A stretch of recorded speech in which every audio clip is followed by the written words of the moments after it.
Welcome everybody.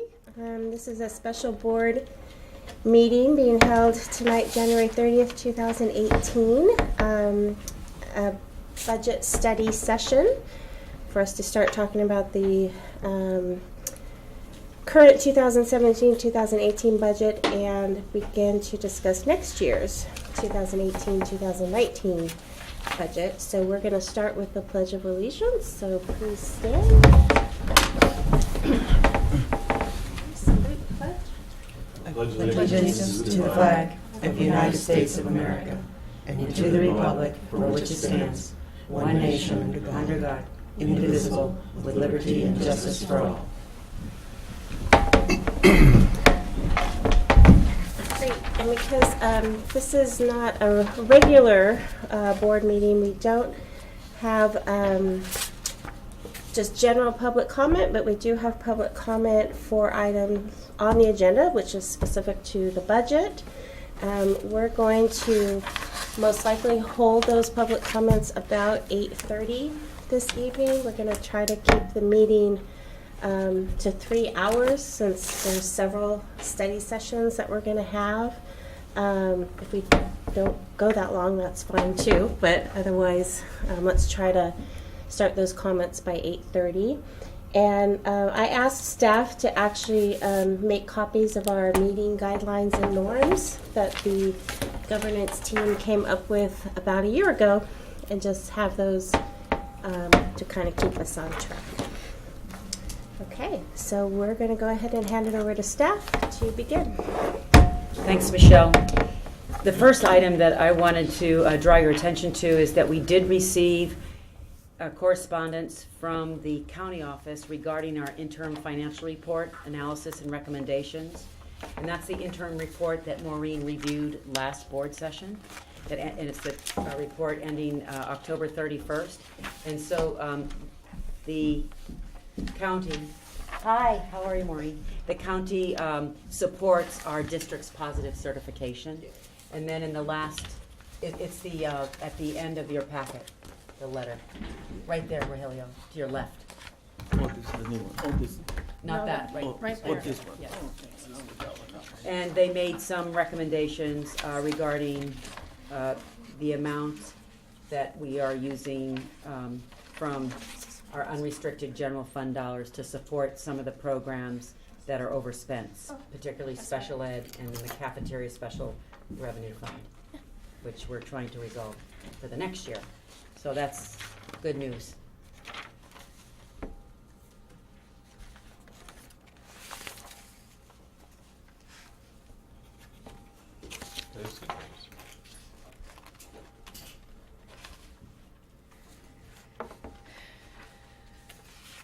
And just to clarify, they certified us as positive because of the projected reductions we were Yes. planning Yeah. on making. Okay.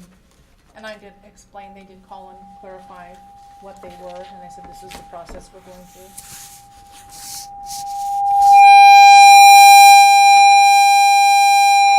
Sorry. I don't know, maybe I'll move it over here. I think we got it, Mark, sorry.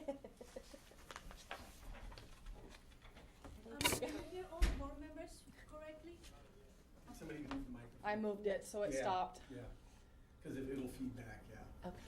Thank you. Thank you. Thank you. Okay. So you have your packet, and we're going to go through page by page, and this is an opportunity for conversation and questions and comments. So please feel free to ask any questions or to stop us where we are. So I'm going to begin, explain a little bit about a process. I want to remind everybody that this is an iterative process, so you can expect changes to occur constantly. And we're going to try to keep you abreast with and informed with all the changes and the latest information.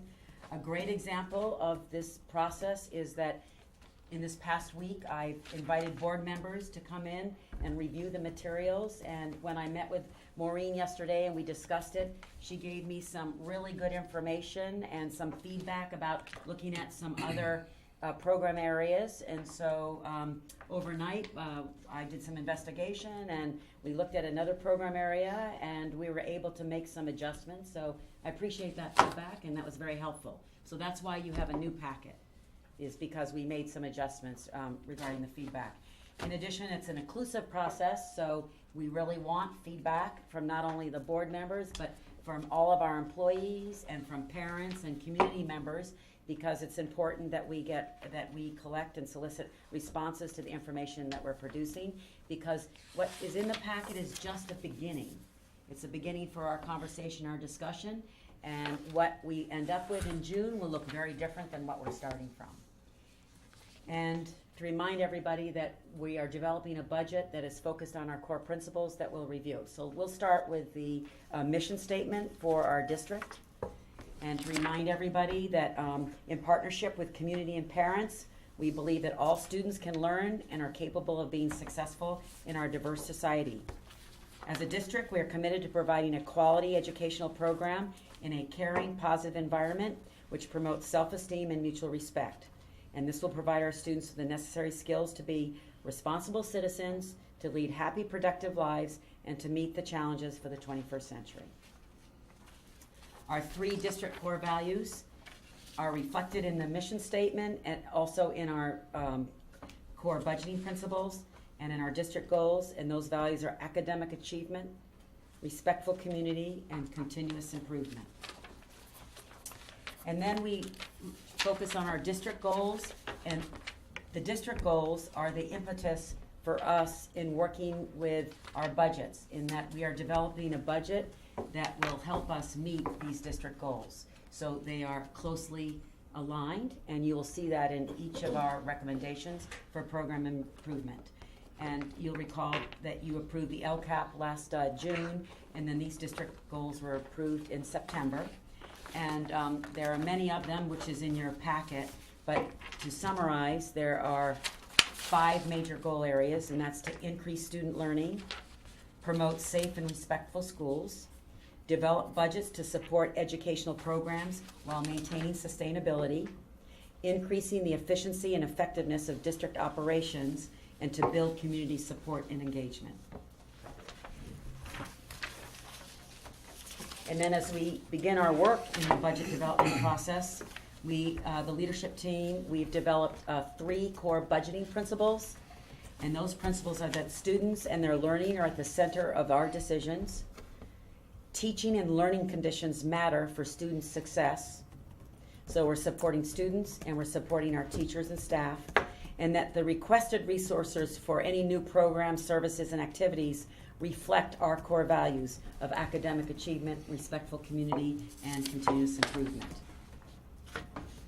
Now a little bit about our development process and our timelines. To begin with, we've been providing monthly updates to the board regarding our budget, our current budget. We meet regularly with the leadership team, and at those meetings we discuss student learning, current programs, program improvements. We talk about what's working, what's not working to increase student learning. Because as you recall, currently our student achievement is that not more than 50% of our students are at and above grade level in English, language, arts, and math for 5th, 8th, and 10th grade. And then at 3rd grade, our English, language, arts, or literacy performance is that for the last 3 years, we've only had 34%, 46%, and 33% of our students at and above grade level.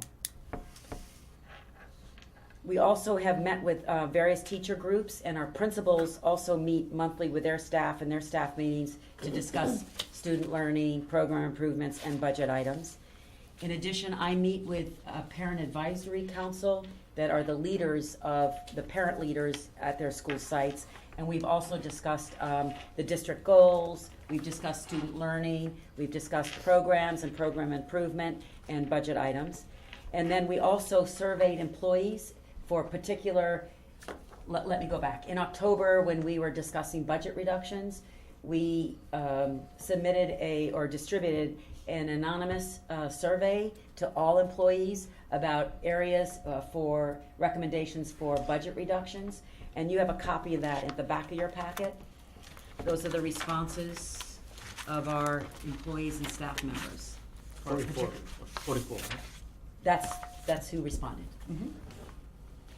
And then we're also going to be meeting with the board for 3 budget study sessions, January 30th tonight, February 21st, and March 21st. In addition, we will have board meetings between now and March in which we will continue to be discussing the budget. And now Maureen is going to talk about specific timelines that we have to meet and milestones, and then begin with our current budget information and move on to some specific budget numbers. So we'll start with January. In January, on the 16th, the governor submitted his budget proposal, which, a large part of the state's budget is education. And so the majority of the governor's budget does affect LCFF, but there are several parts that affect different programs that are restricted, whether they get cost of living or not, like special ed. We're still... there's still a lot of cautionary notes about federal programs and the status of those moving forward, so we're going to watch that. And I'm going to go over what in that governor's proposal affects us tonight. Then we have the budget study session tonight. Next month, what I take back from this meeting, I begin to actually build the actual budget document in Escape. I actually have a head start on that, but then we come back and we refine it. We incorporate any directed items that come out of the meeting tonight into that for the next board study session on the 21st. And then we begin to do the LCAP review and revision. That's kind of a lengthy process. You've seen the LCAP's kind of large. In March, we have a couple of big reports in March. Teachers, any teacher that's going to receive a layoff notice or certificated employee has to receive that by March 15th. So there has to be some decision making between January and February to prepare us for that timeline. I will also be bringing in March the second interim report, and that second interim report will be the next revised budget, October to January, and that revised budget will be very reflective of the sweep that happens line by line to say, are we in line? Will there be surplus? How are year-end closed? It's where we truly do try to project out our year-end. And then we will, at that time, be presenting with the second interim, the preliminary 18-19 built into the multi-year. So that'll be the first time you'll see whatever place we're at in that 2-year out projection. We have a March budget study session on the 21st. And continue the LCAP revision. And then in April, May, and it really depends on where we are in the budget development process with you, the board, we will bring you a tentative budget to actually review at a board meeting. That usually should be by the early May meeting. That gives us lots of time. And then at that time, we just continue the LCAP until we adopt. In May, the governor comes out with his May revision around the 14th of May. I doubt it will be much different from January. The state's kind of got a lot of money right now, and how they're using it is really mostly impacting the LCFF districts, but there is still some benefit to us. And then in June, the state has to pass their budget by the 15th of June. And then we'll bring the preliminary adopted and the LCAP on June 12th for adoption on June 26th. They have to be done at separate meetings for public hearing. So that's the more detailed timeline. So we'll be working from now to June 12th is really kind of our target date for the preliminary adoption of the 18-19 budget. So now I'm going to go over the governor's budget proposal as it's going to affect us. And you see there's not a whole lot on here. The first box, LCFF COLA versus projected property taxes, the state's projecting a 2.51% COLA on LCFF. That COLA also is applied to certain categorical programs, including special ed they're proposing. Now, that's up almost a whole % from the previous projection. So the state is actually trying to fully fund LCFF for all those districts. Now, our projection is property taxes. And our property tax projection is 5.06 on the appropriated taxes. You can see how much better we are than an LCF district, only getting a 2.5% COLA. At full funding, that's all they get moving forward, while our projections will continue to stay around the 5%. So that's much more healthy. The other thing I'm going to point out are the pension rate increases, because that's yeah, go ahead. Can I just ask a question there? Sure. But the LCFF of 2.51% per pupil is not completely a flat rate because it's adjusted for homeless youth, low-income youth. There's the whole formula is, yeah, it's a complex Right. So formula. it's not exactly accurate to say, oh, each of our students. Do you see what I'm saying? It's a more complicated picture than just we get 5% and other state-funded districts get 2%. Mm-hmm. Well, it is very comparative, except that the formula does weight districts that have a high free and reduced lunch population, homeless foster youth, an unduplicated count. It's all rolled into one number. Mm-hmm. However, the COLA is only applied to the base. Right. So it doesn't get applied in all those separate pockets. Mm-hmm. It's only applied to the base. So the pension rate increases have been discussed many, many times. And this chart here illustrates where we are today with CalPERS and CalSTRS and where we will look in 2021-22 with CalPERS and CalSTRS. And then the percent increase over the years, and you can see it's quite significant. CalSTRS rates are fixed. They will not change. They have to be fixed in statute. They don't get to change. CalPERS, however, can change based on CalPERS board and legislation. So these are estimates. They are anticipating this rate to go down. However, CalPERS is now discussing at their board to take another look at their amortization period for their investment return from a 30 to a 20-year, and that may affect our rate again. So we're watching that. It can go up because they pass that loss onto the employers. If the CalSTRS rate is fixed, why does it change in the chart? It's fixed for these years. Progression. For just this year and next year it's fixed. It's fixed through 2020, 21, 22. And after that, It ends at 2021 and then it caps at 19%, 19.1. That's the 1.85% increase? Okay, so CalSTRS goes from 14.43% this year Huh. to 16.28 next year, 18.13 and 19.20, and they cap their rate at 19.1% moving forward. It was a 6-year rollout, right? Mhm. Okay. But- So 19.1% is actually, so it's, you That's said a it was a percentage fixed of our rate. payroll. So it's a percent of payroll, but the 1910 you notice is the same as in 2021. Okay. It stops at So that. just 19.10 is what we can anticipate it at indefinitely after 2020, 21? Unless they change it. Yeah. But what's so it can interesting, go up again? It could go up What- again. They what- increased this. what's interesting 2 is years that, ago. that a lot of people don't see is that our contribution to these pension funds, CalPERS and CalSTRS combined, over that 7-year period back from 2020, increases $1 million a year. So that's $1 million of additional expense that the district incurs that we didn't necessarily wasn't necessarily budgeted before that. Right, and this is a percentage of salary. So if we have staff that make $15,000 and they're on CalPERS, that's a percentage of that $15,000 or $40,000 or $60,000. And that's just CalPERS. That's not including all of the other payroll taxes. The bottom box are the one-time discretionary funds that seem to have not been one-time for the past 5 years.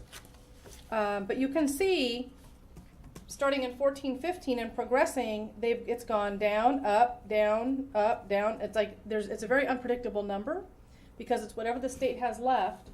They've decided to call it one-time in nature, so they don't have to continually obligate it in Prop 98. They don't have to fix it and say you're owed this every year.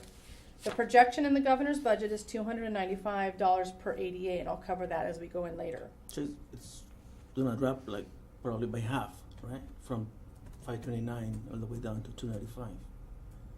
Well, that's from 15-16. That's not this year. This year we're at 147. Yeah, and you know that to note that 14-15 and 15-16 amount all came in 15-16. That was that year of the big influx of one-time money.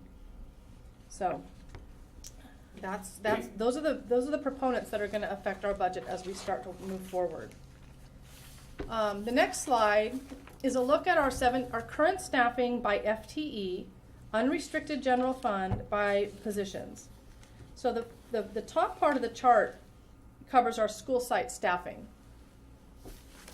And it goes across teachers, intervention teachers, gate, athletics, and you can see all of the FTE that are serving our schools. And this is, again, by FTE, not number of bodies. Because we do have, if you look at the instructional assistants, they look really weird. There, you could have 5 people in a 1.2 FTE. It's just the way that the hiring has happened over the years. And then at the bottom box on the right, on the left, is the district office staffing. So that goes through all of the positions that are housed at the district office. Now, these positions are these are assignment positions. So we do have coaches that are paid on stipends. They don't live here because they don't actually have assignments in FTE. Those are actually in budget accounts, and they change year to year.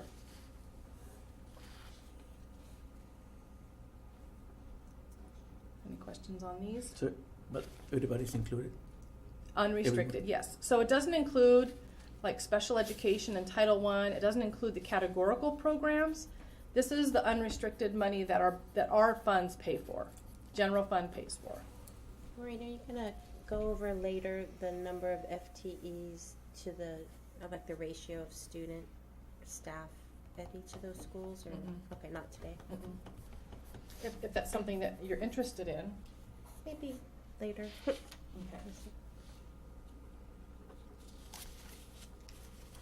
And you mean certificated staff, right? Yeah. Yeah. Mm-hmm.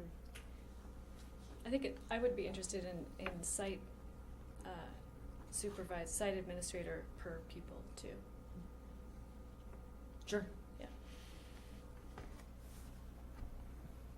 So if there's encroachment, let's say on special ed of unrestricted money, where does that go? Yes. We'll show you that as we Okay. move on, yes. Okay. But it's not in here. It's not on No. there. This is just FTE positions, so we're not talking about dollars on this page. Another important part of understanding as we build our budget and look forward is we need to really know the history of our cost of living increases on schedule and off schedule. So this chart shows you from 2009-10 to current the increases that have been put on the salary schedule. So there were a couple of lean years post-recession that you can see were not very rich in 9-10 and 11-12. But the average of all of these years is about 2.2 years. 2.2%, sorry. And in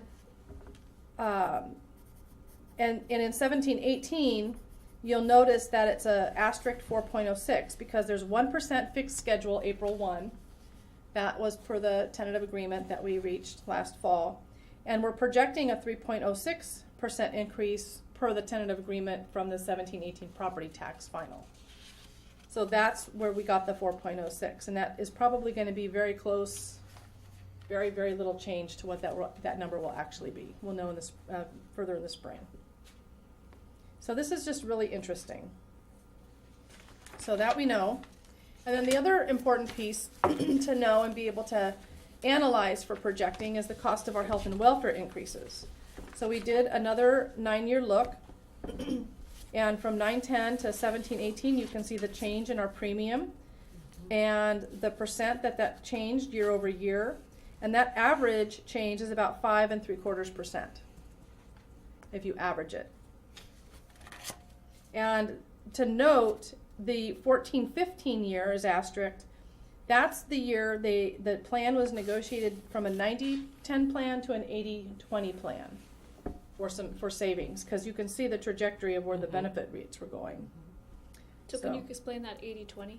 So you have a $20 copay, and your bill is covered at 80% of usual and customary, and your out of pocket is 20% if that 80% is not covering full. So, Let's say 1,000. well, I can tell 80, you, 20. it depends on the procedure, because I can tell you that I paid my $20 copay for foot surgery and I didn't pay anything because their price was within that 80% usual and customary. So it really depends on what you do. The 90-10 plan was very similar, and for major medical you may have had less out of pocket, but it was a necessary change in order to keep the premiums from like just going out of control. So the employer, we, CUSD, still pays 100% of the cost of this plan for our employees. They pay nothing to have the plan. So we pay 100% of the health premium. And then the coverage, it was the coverage of the medical bills that changed. Okay, so now we're going to look at our 5-year financial history, including the current year. So this is kind of important because we've had an interesting trajectory with deficits and surplus. And what you can see here from 12-13 with a deficit of $257,000 to 13-14 with a surplus, and then to 14-15 with a huge deficit, and then you can see the rest. This directly correlates back to both the cost of living, the increase in health and welfare, and the one-time money. So in 15-16, we received $500 plus the $40, the $500 plus dollars plus the $40 in one-time money all in that year. So that brought in probably almost $1 million to that year in one time. In 14-15, there was also a 4% cost of living adjustment given.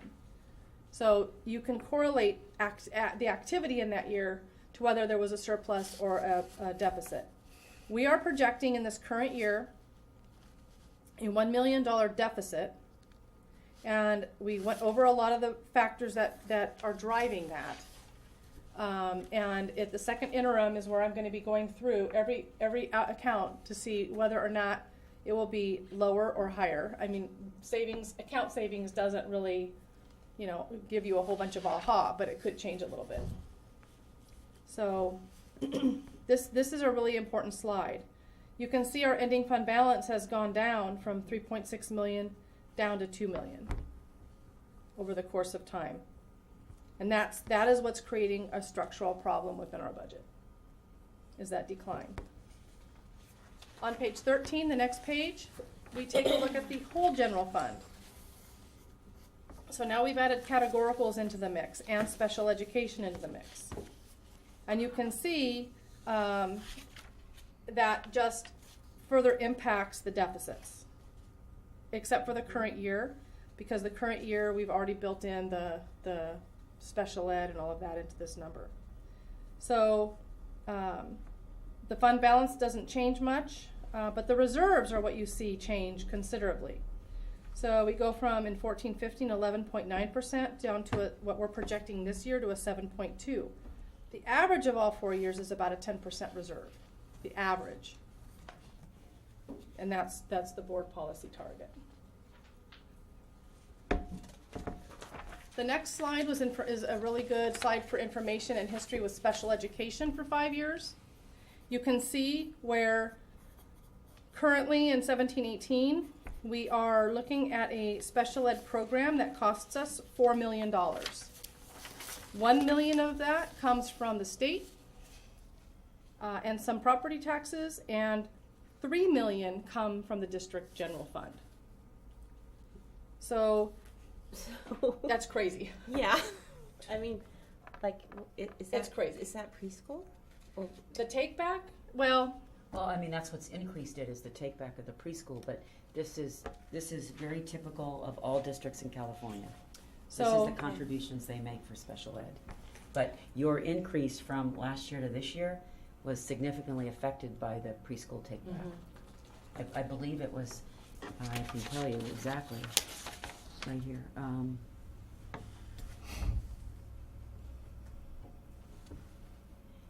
Yeah, over $500,000. you have to also realize with special ed, We do have, there were 3, maybe 4 students that were in and out this year of non-public school already, and 1 still placed, and those are very expensive. So you can go a year or 2 or 3 without any of those placements. And then you have 1 of those placements, and that can cost you hundreds of thousands of dollars. Did you have a question? Yeah, Diana, did either of you calculate the average increase in expenditures or revenues on that? No. You mean special ed? Yeah, from this chart, the average expenditures or revenues So with special ed, that's increase. The no. average increase? Yeah, No, average I increase. didn't do it, but I can Okay. do it. But While we're sitting are most districts seeing, I mean, because over that 6-year period or 5-year period, that's a 55% increase Yeah. in overall expenditures. So I'll tell you, like, prior to probably 14, 15, and maybe even into 15, 16, the way we tracked our special ed was not as easy to pull out in collection. So the whole, do we put it in general fund so it doesn't show encroachment? Or do we Yes. put it all in So special So ed? that might not be representative So of the same I thing. am not We're not confident Okay. that these numbers are accurate That we were before. allocating it No. Okay. No, because that I'm doesn't not look, either. given what we know about the programs that were in place, Yeah. this does not match what, but I don't have exact knowledge of that, but that it's not it couldn't be a 55% increase. Well, it'd be shocking if it. Yeah, because the only program It's- you've added is, the the preschool. Yeah. Right. Yeah. So I'll tell you, 16, 17 is when I completely redeveloped the budget, and I actually categorized everything in the correct SACS categories and fund categories. So I have much more confidence from that point forward that we are getting good comparative data. So coming up with, Except that if you're saying that 500,000 of it is the preschool take back alone, if we can just No. calculate the increase No, on excuse that. me. No, what I meant to say is that the increase was over $500,000, and much of that was the preschool, but that's not the exact number of the preschool. I don't have that. Okay, well, I mean, that would be It's- one simple way to Well, we- say that's Yes. something different from years past. Right. The That would preschool is explain. different. And Yeah. If you can break out the preschool price, then you can just, that's one way of saying, here's an easily identifiable reason Well, why those costs. and are if Yes. you, if you recall at the second interim, we did bring an increase of almost 290,000 for sped positions that we had to add outside of preschool. What, do you remember what we used to pay county for preschool? You I know, can't, we'll have to go back and look at all I'm that just data. wondering, Yeah. So, because maybe I it's can- more of a wash and I don't know, but. I can provide a little bit of It's not a context. wash. It's not. It's And not. and I can tell you, I wasn't in a lot of the conversations. I wasn't in any of the conversations, but I do know in the post-mortem, working with Selpa and Kim over there, saying what in the world happened between what I was shown from staff at the time to what was reality is they were given 2-year-old numbers when everybody was in the Selpa preschool. And by the time we took over, there was very few people left in the preschool, so our per student cost was huge. And we got little money back from that program because people had already left. So where we were going to get $700,000, we got like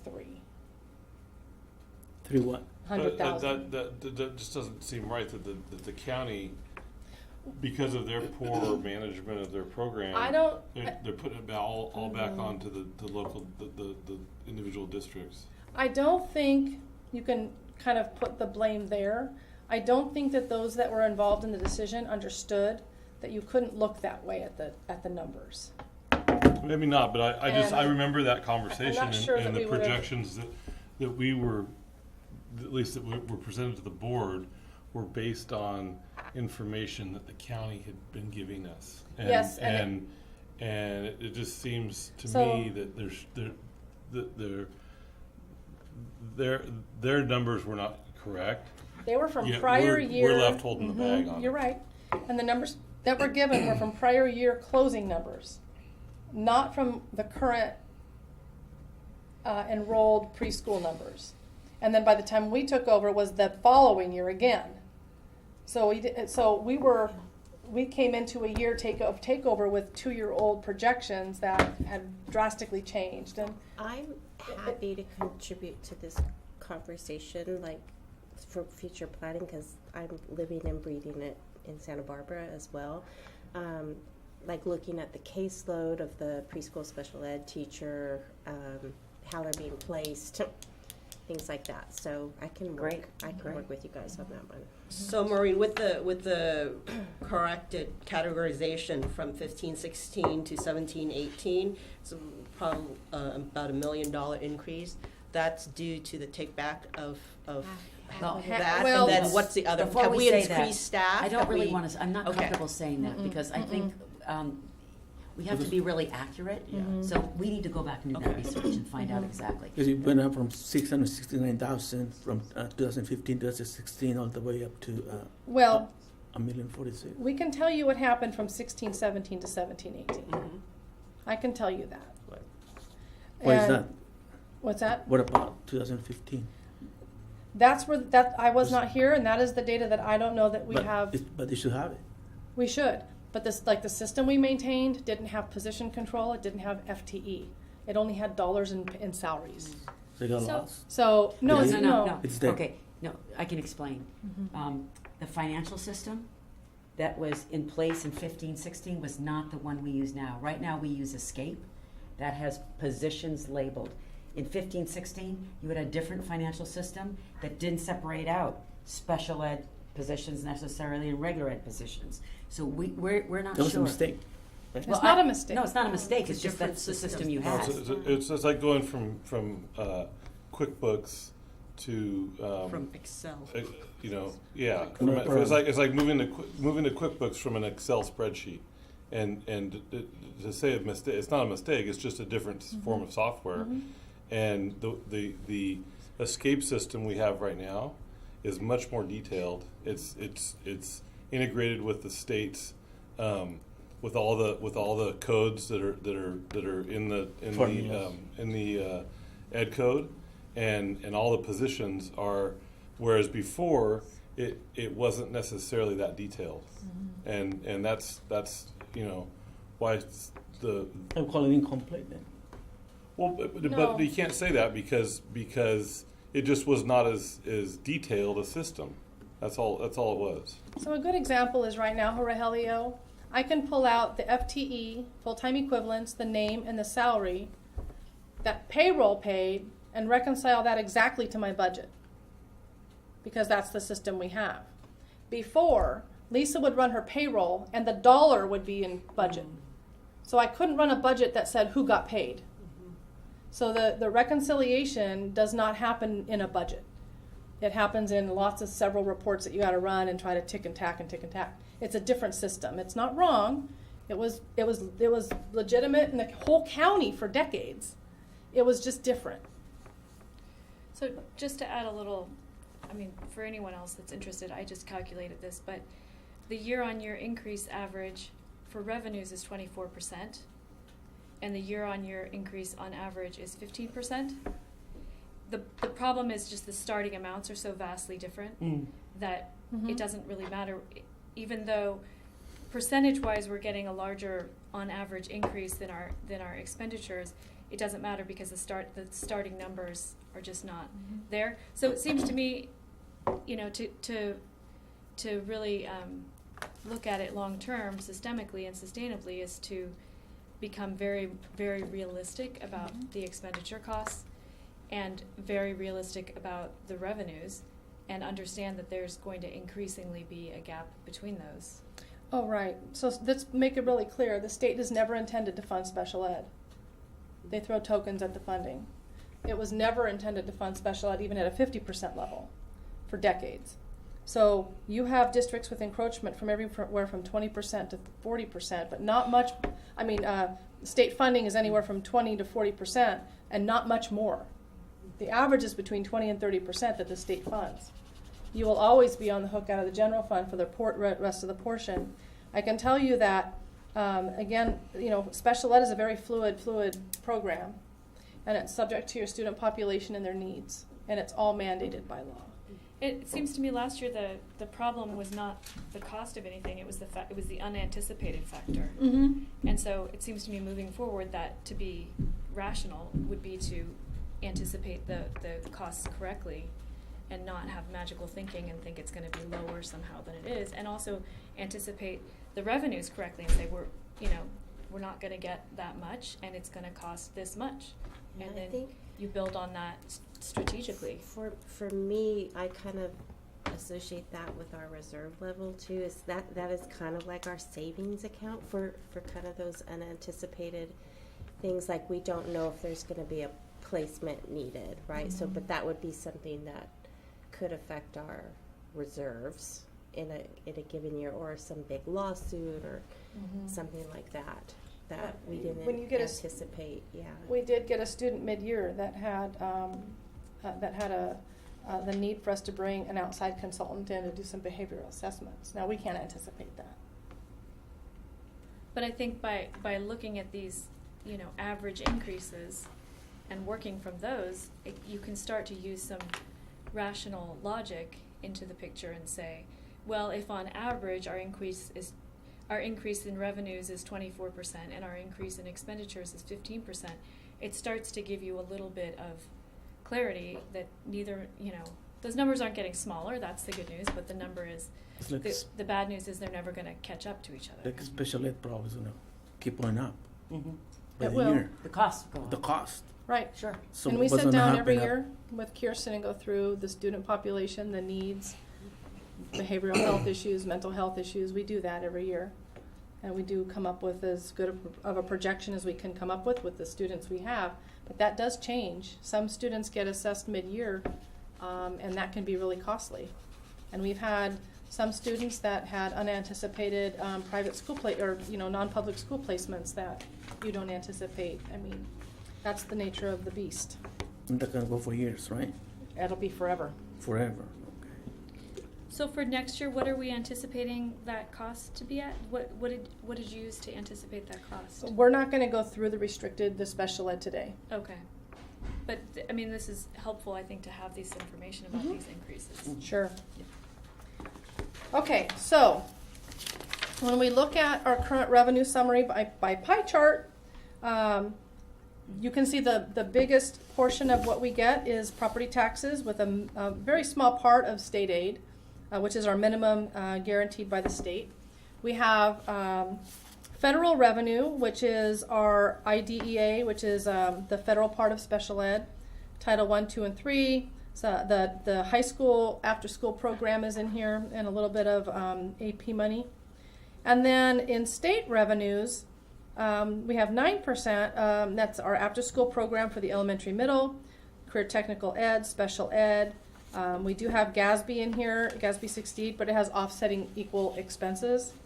And then the local revenue is comprised of the things that we talked about: rents, donations, interest, and it's not a large part of our budget. The next slide are the expenditure summary pie charts. And the largest pie chart you can see is our salaries and benefits, which are 85% of our budget. Books and supplies are 4%. Services and operating expenses are 10%, and that includes contracts, dues and memberships, our property and liability insurance, utilities, phone, internet, copier leases, our audit, legal services, and mileage and professional learning. Those are all categorized as services and operating expenses. Lease payments is our bus. We have 2 bus leases currently. And then the transfer out is our deferred maintenance transfer, which we're required by Ed Code as long as we take a state dollar. And then the 87.5 is food services that we hope to dwindle into nothing. And then the next pie chart is just the expenditures by function. And I love this pie chart because it really shows where our priorities are being met. 55% of our money is going directly into the classroom for instruction. 11% is going into what we call non-classroom support, which is curriculum development, our library media texts, parent participation, which is all the parent meetings, the ELAC and all that, site admin, which is our principals and our office managers. All of our office staff are in there. Can I just ask a question? Mhm. On our audit, it said that we were having to sign a waiver because we weren't giving 55% of our budget to instruction. We didn't do a waiver this year. That was a prior year. That was a prior year. So Yeah. this year we did. So that calculation doesn't say we're giving 55% to teachers' salaries. It's a complex calculation that's almost 40 years old. And it had to do with the fact that we were not coding our expenditures properly in these functions. So what does instruction cover? Classroom I mean, just teachers. generally, I It's mean, classroom instruction, teachers and instructional aides. That's it. Classroom teachers. And all their materials, all their materials and supplies, everything that's serving inside that classroom, students' hands. But then the audit has another calculation for that. The audit has nothing to do with this pie chart. That finding has nothing to do with this pie chart. Okay. Okay. And there's no finding like that this year. Mm-hmm. That was a prior year. And it was not calculated in this way. Okay. It's complex. That is an old form. Pupil services, our counselors, psychologists, nurses, our transportation services are in there. Attendance, speech and testing. 4% goes to athletics and after-school programs. We have 9% going to a general administration, which is the board, the superintendent, our audit, HR, IT, warehouse, business services. And categorized in that is like our property and liability. It's all part of that general admin.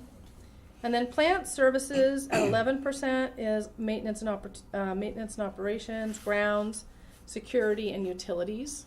And then again, the other outgo is leases and transfers. So I have a question Mhm. about utilities. Mhm. What they're going to do about that? What do you mean? Well, it went up considerably, right? We're projecting an increase in utilities, yes. Any other option? I mean, to bring the price down? Probably switch companies or. You can't really switch Switch to electric what? companies or water companies. We don't have a lot of choice in our companies. What would you suggest? Just shop around. For which kind of utility? I'm talking about like internet, phones, cell phones. That's what I'm talking about, utilities. Mhm. That's So we do bid those out. Those have to go out to bid. And we are subject to the procurement rules on selecting those companies. So you have to take the lowest bidder. You have to take the lowest Yeah. bidder. So we took the lowest bidder. Mhm. And I can't say it's stellar. It has its hiccups. But we can look at other districts and see What- what other what companies they're they doing. use and do comparisons.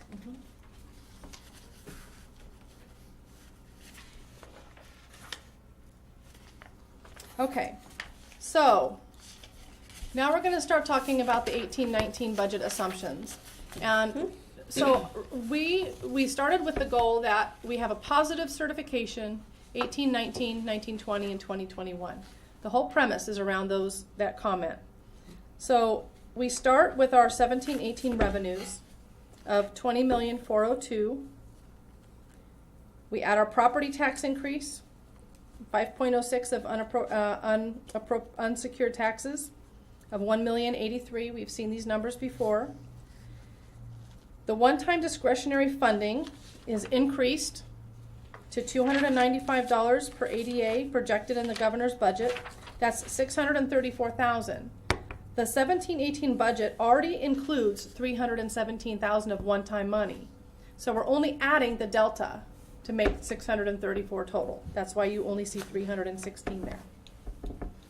So I think it's important to point out that if we were not getting any one-time money, we would be pulling out $317,000. That'd be a negative. But we are getting almost twice as much, so we keep that in, and that $316,000 is just the increase over what we received this year. And that will be impactful later. The contribution to special education is a total of $3.1 million, and we're increasing it next year, $181,948. And then we're not changing our contribution to the restricted routine maintenance account. We're staying that at $774,000. So the total, go ahead. That 181, what are you projecting as the So increase? that's their share of step and column. Okay. And that's also their share of pension So and just- retirement. And we are increasing one teacher, one SDC teacher. Sorry, you went over these. So the 3.1 million on special ed Uh-huh. versus the 181,000. Can you explain those The two 100 numbers, the relationship between those two numbers again? This The is 3.1 is the total, the 181 is just the increase over prior year. So if you look at that column, starting with the revenues going down, those are just the changes to the year into build 19. So 18. this is so the increase. So it's 20,402 plus 1,083 plus 316 minus 181. And that is showing our projected revenues of 21,620,485. Okay, so we're. Okay, sorry. We can just keep going. I don't totally understand it. Yeah. That's fine. Well, here, So let me this is- clarify. This is this year, and Right. this is what. That's we're our anticipating increase. Okay. Step and columns, things So that are wh- required right, to so do. wh- Those I'm are just- our Well, this is that revenue. one- This one is just more revenues. Right, and I'm just trying to really quickly on the fly figure out what I'm not. Anyways, we can come back. I'm just trying to figure out what percentage it's. So, just because we've now calculated the average increase over the years, it might be interesting to see what percent increase this is from the previous year. Okay. To see Yeah, if we can it's- look at that. If it's 15%, if it's less than 15%, You were looking, that was special ed though, this is not special ed, this is our total budget. The 181 I'm looking at increase? the Special I'm ed. looking at the contribution to The special ed. So. Oh, okay, I thought you Yeah, were yeah, looking at yeah. the Page So we 12. can look at that later. Yeah, we can check that out more. Okay. So our total projected revenues are 21,620,485. That's the number we're working with For unrestricted. for unrestricted. This is all unrestricted. Now we move on to expenditure assumptions. So we start with budget adjustments.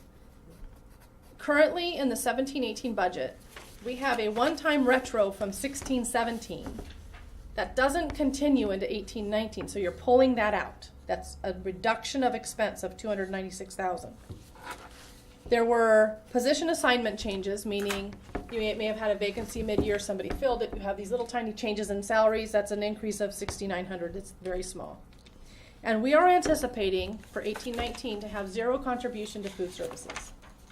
Zero. So we're pulling that transfer out. Yep, That's been a goal for several years. has been. It was Janet's 200 at holding one she's point. holding that fridge gate. That is amazing. Pardon me? It used to be $250,000. That Really? Yeah. Yes. Yeah. So Wow, good job. we're reducing expenditures by $376,959 without doing anything else right here. Okay? So, sorry, and then Go ahead. one time PY retro. Prior year. So I just Okay. explained What's the, that? yeah. Okay, sorry, I was That calculating. was, So it looks like we're only calculating a 5% increase on Wait. special ed? Sorry. we're not, Just to- I'm know, not just gonna to get give into you- that right now, yeah, Just, yeah. just while it's on my yes, head, but I got it. explain that that's in the unrestricted. Remember, special ed is in the restricted, so Right. that's another Yeah, whole we're- budget that we'll be Yeah, talking we're not, about. yeah, we haven't gone Right. over that yet. Okay, so, let's talk about our budget drivers. These are the things that we have to factor in year over year. Step, So another, no, go ahead. yeah, another way we call these fixed costs. Fixed costs. Meaning there's not anything we're gonna do about these. Right. These are contractual, we must pay these. Yes. So we're looking at a step and column increase of just under 180,000. We're estimating a 6.8% health and welfare increase of 249,000. Pension increases, we went over the chart. You can see the increase to CalSTRS is 173 and PERS is just under 100,000. We have a 5% increase in utilities. That's kind of an average because every utility has a different factor of 41,600. And then we're estimating about a 5% increase to property and liability premiums. So we're adding fixed costs of about $757,000. So that's what we have to come up with right out of the gate to pay for. And at the bottom, I did note that a 1% cost of living adjustment on schedule is about $197,000. It's not included in these numbers because we still are pending negotiations. Yeah. Yeah, but I wanted to put that for your information. So the utility costs are what really kind of caught us off guard. Yeah. And I think that 5%, I don't know, not looking at the historic numbers, what that looks like. And that I just thinking out loud, that might be a place where we really want to kind of drill down in those averages and get a little clearer, because better to estimate a little higher and not be caught off guard than say, oh, we're great, we put in 41,000, which for how much our that seems a little low to me, just based on like, anyways, that's my thoughts. So I don't come up with just a 5%. I do a trend, and I do all my projections based on historical trend, as well as the documents I get from the utility companies anticipating their increase. And is that what you did last year? Yeah, that last year and this year. So I mean, it didn't really work very well last year. Last year, because we got caught off so caught off guard. So what I'm saying is maybe Yeah, it increased from, I think Yeah. that from 2% to 5%. It went Yeah, up a I'm lot. not. I'll have No, to our look at that. I don't know utilities what- were not out of line. I thought Well, our increase in utilities Yes. were a huge piece of Huge. what caused our that's what we were told, I believe. No. Yes. No. Oh, yes. No. Not Yeah, I utilities. remember. Utility Yes. costs were Yes. part of what we were told No, was two things. There are two buckets. The first bucket was the cost of living adjustment, and the second bucket was special ed. You're talking about the $500,000. No, the I'm talking utilities. about at a previous budget update.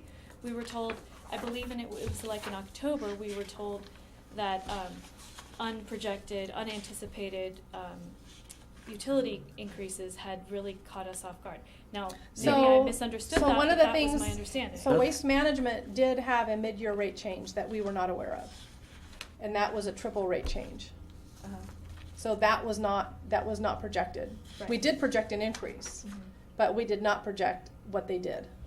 I think So kind we of can. tripled I'll the look at that. amount. I'll look at that. But I did look at all of our utilities, item by item, what we're paying right now, what we paid last year, and what it looked like for an increase. That estimate, 5%. Those are the changes.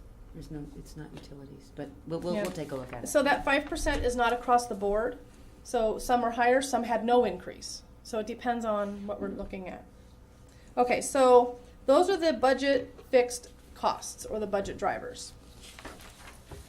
So now we're going to go into proposed program improvements. Are you taking that one? Yeah.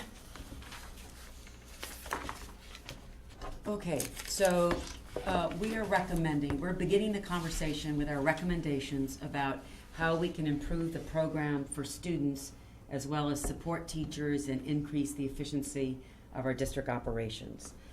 So a focus that we have is at the middle school is to add electives to the middle school program for each grade, 6th, 7th, and 8th grade. So in order to do that, we need to increase the FTEs to 2 to provide electives, and that's within the current day they have 8:30 to 3, as well as we need to increase the music FTE. Right now is 1.8, and we need 2.0 to ensure that band is within the school day as one of the electives. So that's why we've recommended increasing the staffing at the middle school with 2 teachers. In addition to that, we're recommending that we add 2 teachers on special assignment in technology, both at the middle school and the high school, to provide support for teachers in integrating technology. With our modernization, we'll be providing all teachers with a teacher station that is that has the latest technology in terms of instruction, and then students will be increasing the amount of students using laptops, especially at the high school. We'll be moving to a one-to-one learning environment. So our teachers need more support in helping them to integrate the technology and more coaching. The next item is to increase efficiency and effectiveness in our district operations. So we have a current position that you'll see in the next page that we're recommending reduction, and that is a district receptionist. And we believe that we will get more work out of a human resources technician than a receptionist. We really don't need a receptionist in today's workplace. You have technology that takes care of all your phone calls, and we have plenty of people in the district office that can greet people who enter and serve them. but our infrastructure is totally outdated, and it needs to be updated, and it needs to be automated. And we need additional support in human resources to automate all of our systems so our employees have access to their own data, their employment data, immediately and online. In most districts, you have what's considered a human resource module, employee module, and you go online as an employee and you can see all your salary, all your compensation, you know what your contracts are. All that information is right at your fingertips. And the fact that we don't have that available to our employees is not acceptable. So we're behind Santa Barbara, Oh, yeah. Ventura, Oxnard, Yes. basically every school district. Yes, we are. And my question is why? I don't have that answer. I just, Priorities. yeah, priorities, I guess I would say. But we're recommending to move forward, and that's the way that we're recommending that. In addition, at the high school, there was a concern that the campus supervision needs to be increased from 0.75 to a full-time position. I think it's 0.2. It's increase 0.25. 0.2. I think it was the intent is to increase it from, I think, from 0.25 to. No, No, it's it's Or is it increase it from increase- 0.75 to- by a quarter to a full Quarter. time. Basically, Oh, they're down increasing- quarter they're making it to- from a 3/4 position to a full. full-time. Yeah, yes. The security person right now is only working 3/4 time, Rogelio, and there's been a recommendation from the campus It's CHS. 0.2, Yes, 0.25. that's the increase. The increase. By, to make it up to. To make it a full-time. Up to. And then we are recommending, you'll see in reductions, we currently have a structure in maintenance operations where we have a maintenance and operations supervisor. And in this district, previously, we had lead worker stipends for lead maintenance worker and a lead custodian. And the advantage is that the lead maintenance and custodian, they actually do the work, whereas our supervisor is supervising but doesn't do hands-on work. So we're recommending a change in that model, and so we need to provide some lead worker stipends. And then the last item is related to service to the high school athletes and their families. Our athletic secretary does not work 11 months. She only works 10 months, and she needs to be there in August because that's when all the athletes and families come back. So we're recommending a $4,000 increase, 10 to 11 months. So you total the program improvements, that's $418,731. So you add that to the fixed costs, and you know that we have to make some budget reductions, and that would be the next page. And we're challenged by making these reductions because all of our current staff work really hard to support students and teachers. And so we thought about making the reductions based on what's the furthest away from improving student learning. So the first recommendation actually came from teachers. So we passed over the rationale. No, I gave the rationale. Yeah. I just didn't advance the slide. So we're going on to the budget reduction page. Page 23. 23. So the actual, many of these items came from suggestions from the teachers and their responses to the survey. And in the survey, teachers recommended looking at professional development. So I went back to the teacher agreement, and 7.1.1 refers to professional development, state professional development money, in that if we do not receive it as a district, we can reduce days from 185 days to 182 days. And so we're recommending that we eliminate those 3 days, professional development days, before school, and that we continue to support teachers in professional learning throughout the school year with early release every week, instead of doing it 3 full days before school starts. In addition, earlier I spoke about adding a lead custodian and lead maintenance worker that would replace the full-time supervisor for maintenance and operation. Money-wise, what's the difference? I mean, the savings. The savings is $128,000, I believe. Mm-hmm. It's about $128,000. Yeah, $28,000 savings. Okay. And then the leadership team recommended that the library media techs who work full-time would share sites.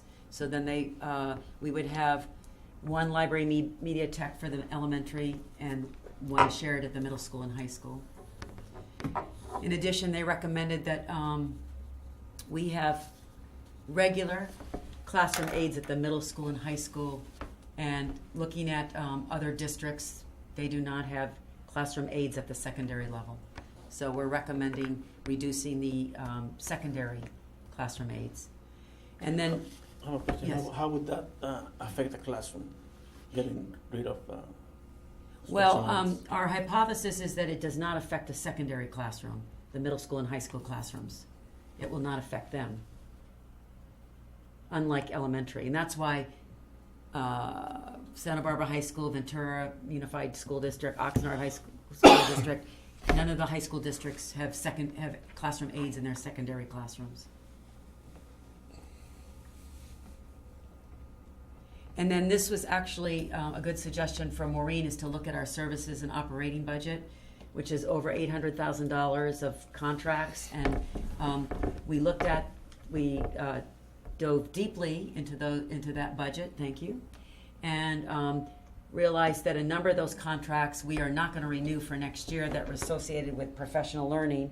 In addition, right now we're contracting for an art teacher at the middle school, and that would be replaced by the FTE art teacher, so we don't need to have that contract.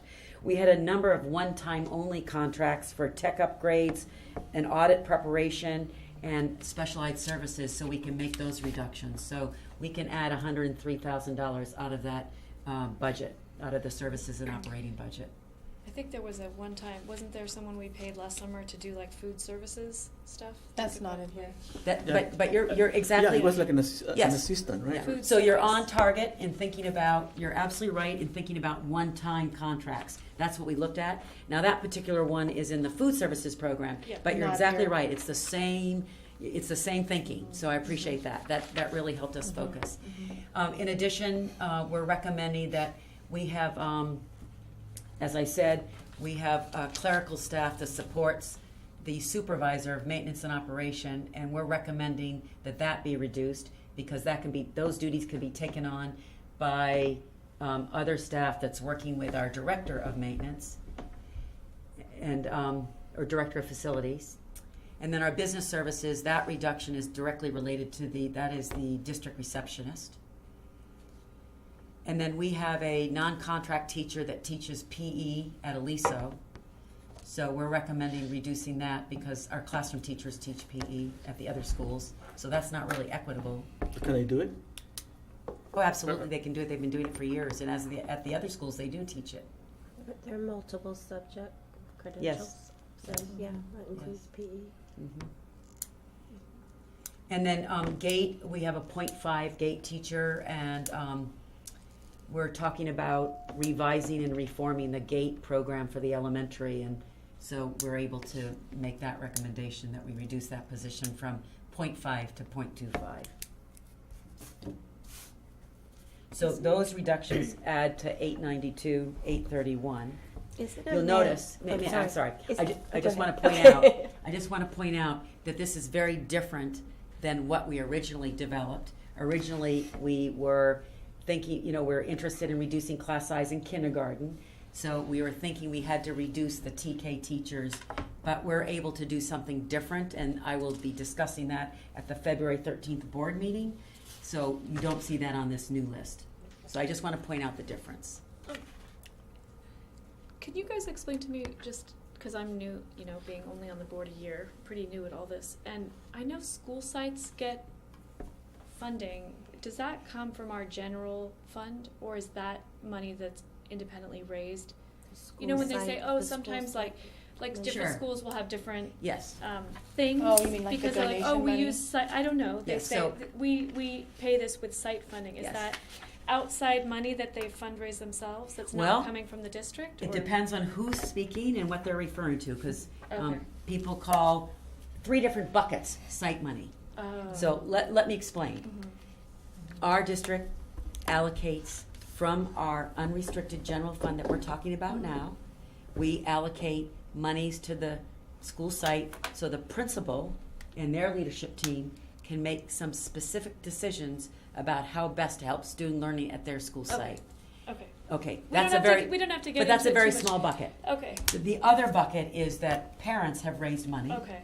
And historically, schools have been able to hire teachers and Specialists sometimes? specialists, which is not, we are not going to continue that Okay. practice. Okay. Yeah, because that is totally inequitable.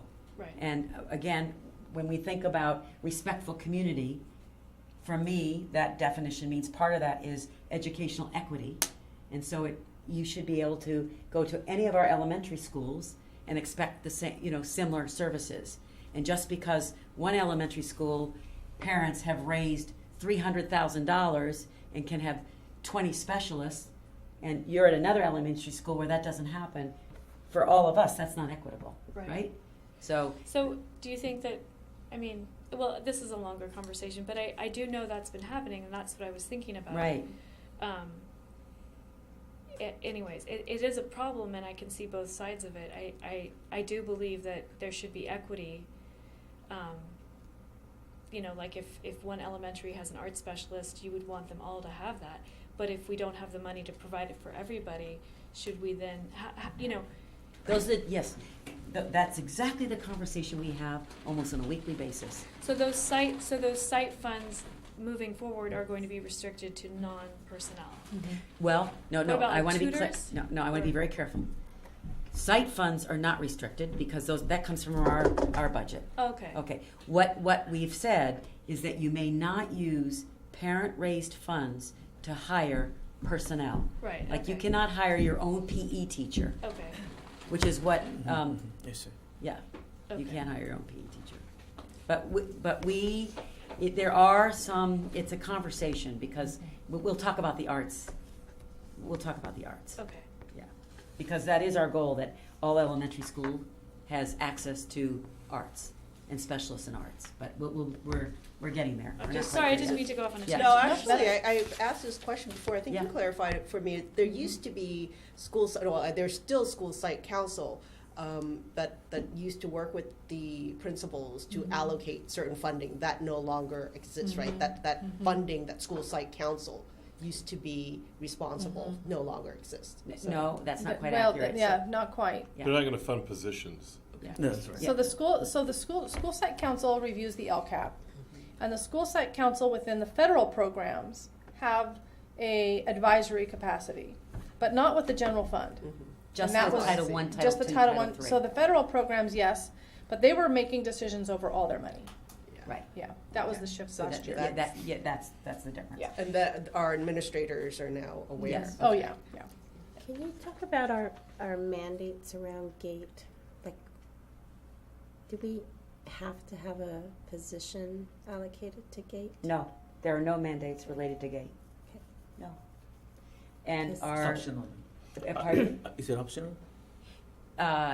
Yes, it is a choice about how you serve. What's not optional is that we must serve all of our students based on their needs. And we have a number of students who are gifted and talented and need to be identified, and we need to provide specialized services. Just like we provide specialized services for other types of students, we need to provide specialized services. It's actually considered a special education program. Yes. Right. So- So just in the way that we would have like a specialized learning assessment for a child who couldn't learn to read, we would have to do a specialized learning program for For someone a high achiever. who was like Someone who bored exceeds. Yes. and had learned everything they were supposed to.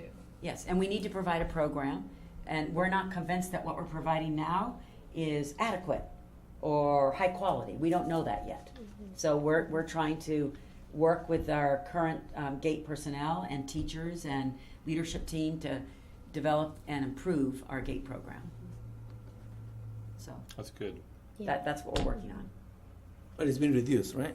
Well, the Proposed. position that is current is being reduced because we think some of the current duties that the person is engaged in needs to be revised, and we think we can do it a different way and in a better way, and we don't think we need a full-time we don't think we need a 0.5 position to do it. We think that the other teachers can be doing even better work with their students. Okay. Moving on to slide 24. This is where we put it all together. So we take our total 17-18 program expenditures, our budgeted expenditures. We take away the budget adjustments, which were a reduction of expenditure. We add our budget fixed costs, our budget drivers. We add our proposed program improvements. And then we incorporate the reductions on the previous slide, which brings us a total projected expenditure budget of $21.3 million. And then on the final page, we add our beginning fund balance, the estimated balance from 17-18. We add the projected revenue that we talked about of 21.6. We take away the 21.3 expenditures, which leaves us with a budget surplus of $308,000 and an ending balance of 2.3 for an 8.9% reserve. Now, I will just note that positive 308 would not look that way without that one-time money boost. So you can see how that was very important to get that money. It would be a negative, Right, a -3. yeah.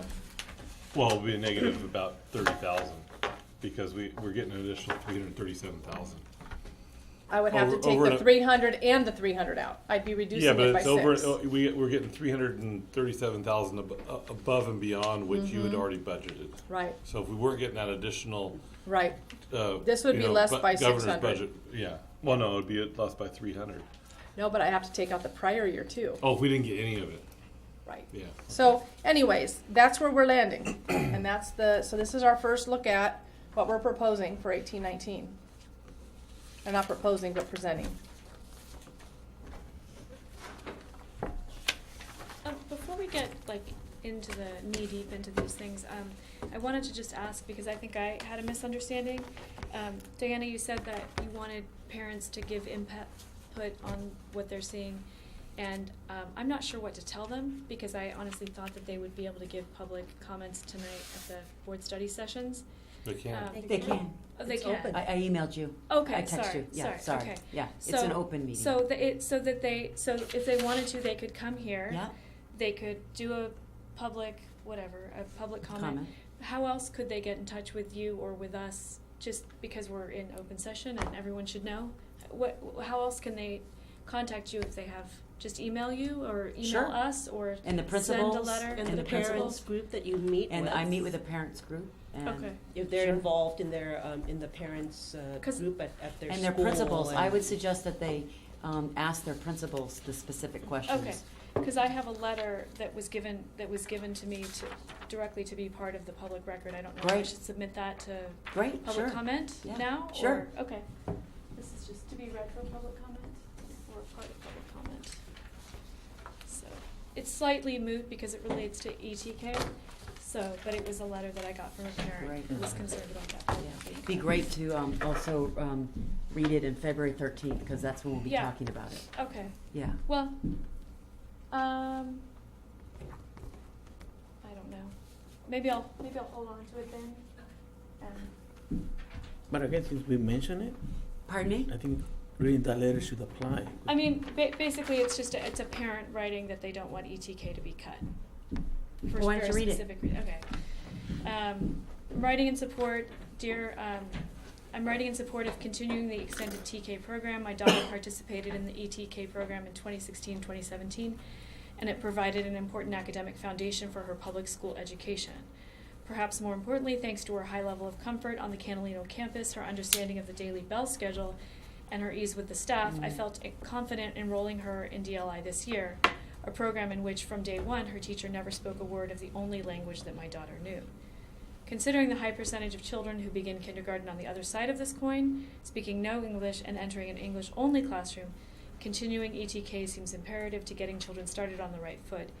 English-speaking children who enter DLI and Spanish-speaking children who enter mainstream English classes are far better equipped to arrive on the first day of kindergarten, ready to learn when they already have a year of familiarity with their environment and with school routines.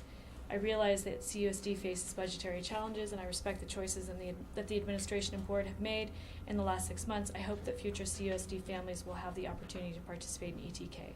And that was from Leah Boyd. Her Great. daughter Holland completed the program last year. Great, thank you. Okay, so do we want to have discussion on the presentation, or do we want to dive into the Very rest of the thorough, packet? your presentation so far, very easy to follow, thank you. Maybe, I always think it's nice to focus on the things that are positive. So, we could go around, Michelle, you're in charge of us all, but. No, let's do that. Go ahead, start. Yeah, I just think it's very well thought of. I think that each idea, there's some good thought processes behind it. I'm encouraged by the fact that that the teachers contributed comment, and that's part of this process and part of the record. And I think that there's some real negotiating points on either side. Like the reductions and the increases. I can. What I really appreciate is the thought that was put in, even if I don't agree with the particular choice that was made. I really appreciate the thought and the process and the process that went into the thought is very encouraging. And I feel like there's going to be some room for us to negotiate, but I'm confident that we're going to come to a common ground, because I feel like most of these choices are very focused on what's best for the students, and I think that's what we all want. So that's very encouraging to see. Well, as we're considering nearly $900,000 in budget reduction, I think you have presented something that least impact the students. As a matter of fact, some of the things you propose are going to even improve learning, increasing activities at the middle school, at the high school. I really appreciate that. So I think it's so far looking like a really good, doable proposal.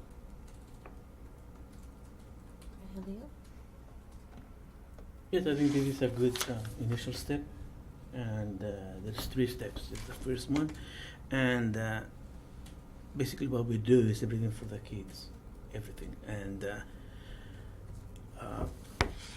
we cannot approve everything, and we cannot deny everything. So I'm confident that this is a very good move, nice way to move forward, and we'll work on it. Yes, probably maybe there's going to be some adjustments, but for today, it's okay. I like the fact that the reductions that we're seeing are for the most part away from the classroom, and I like the fact that you're gaining efficiencies in your positions that we're going to reduce. Basically, other people are going to be we're going to be optimizing our staff essentially, and I think this is a really good first run at it. I first of all appreciate that you guys did a lot of the legwork in the reductions. It took some pressure off of us. Thank you. And also, I think it's excuse me, really kind of brave to take those steps to bring us. We're already 18 years into the 21st century, and for our district to have not had the proper systems and making those personnel changes to get us to where we need to be, that's brave, and I'm glad to see we're moving forward on that. So, you guys have any comments? So I'm getting the sense that we're on the right track. Are we on the right track in the way we're working? And so we can go back to our leadership team and back to our school sites, and there's still going to be more adjustments in thinking about preschool special education, the special ed increase, utilities. So there's still areas that we'll go back and do some research on and some thinking about, and bring back some more information in those areas. Another thought I had as I was looking through the budget today was,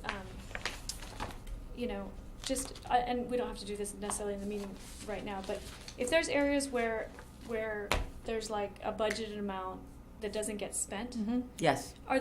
that seems like a natural place to then cut. Yes. Yeah, for that's the what I'll be doing following for year. second interim. Okay. I'll be bringing to you that whole sweep. Because it seems like there's quite a few possible cost savings there. Well- as I was just going, I don't know everything, I'm just new at Yeah. this, but as I was looking through it, it seemed like, So So- Maureen and I, in preparation for tonight, we spent 2 days going line by line, exactly what you're talking about, to look at where we're at, what is the over and what is the under.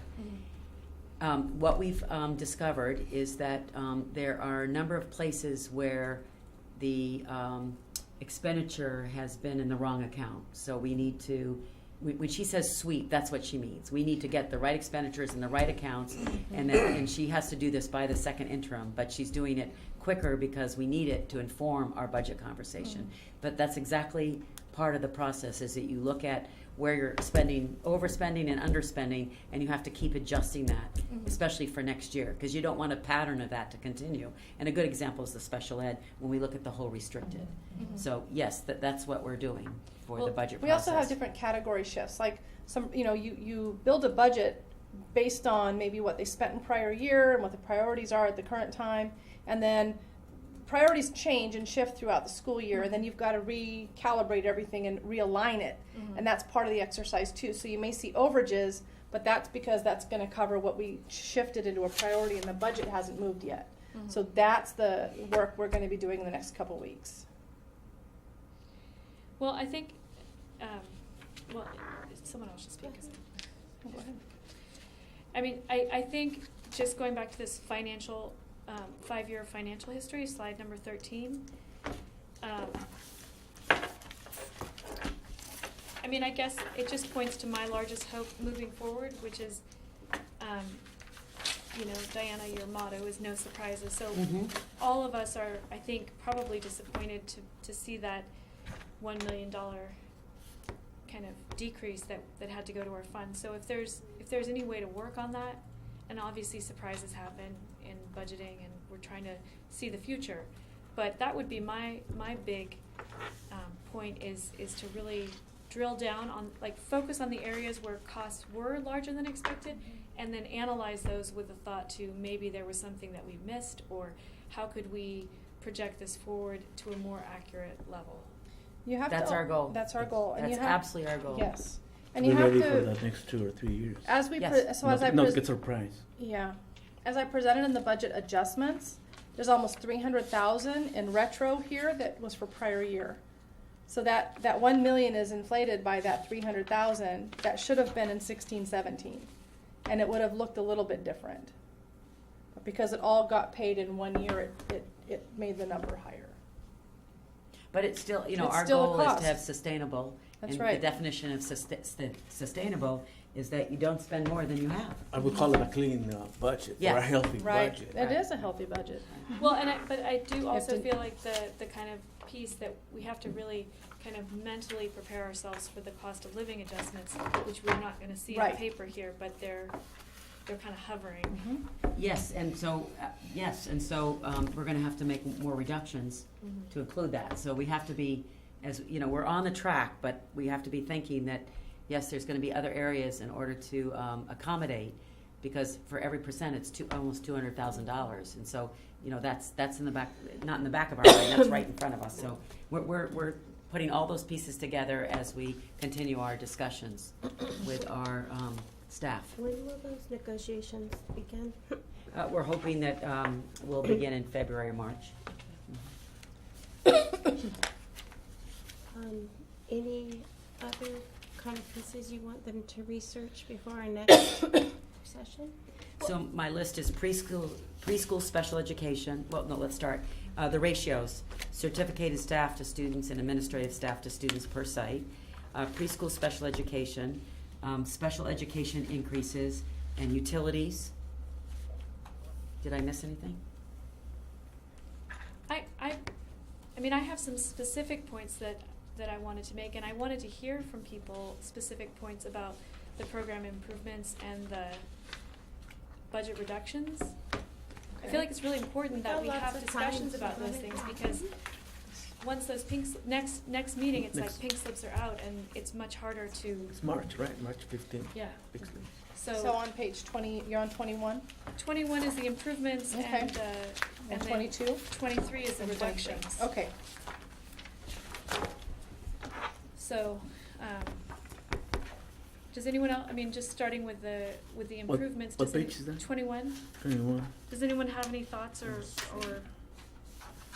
I'd like to hear what other people felt about these, if they had any, thoughts one way or the other.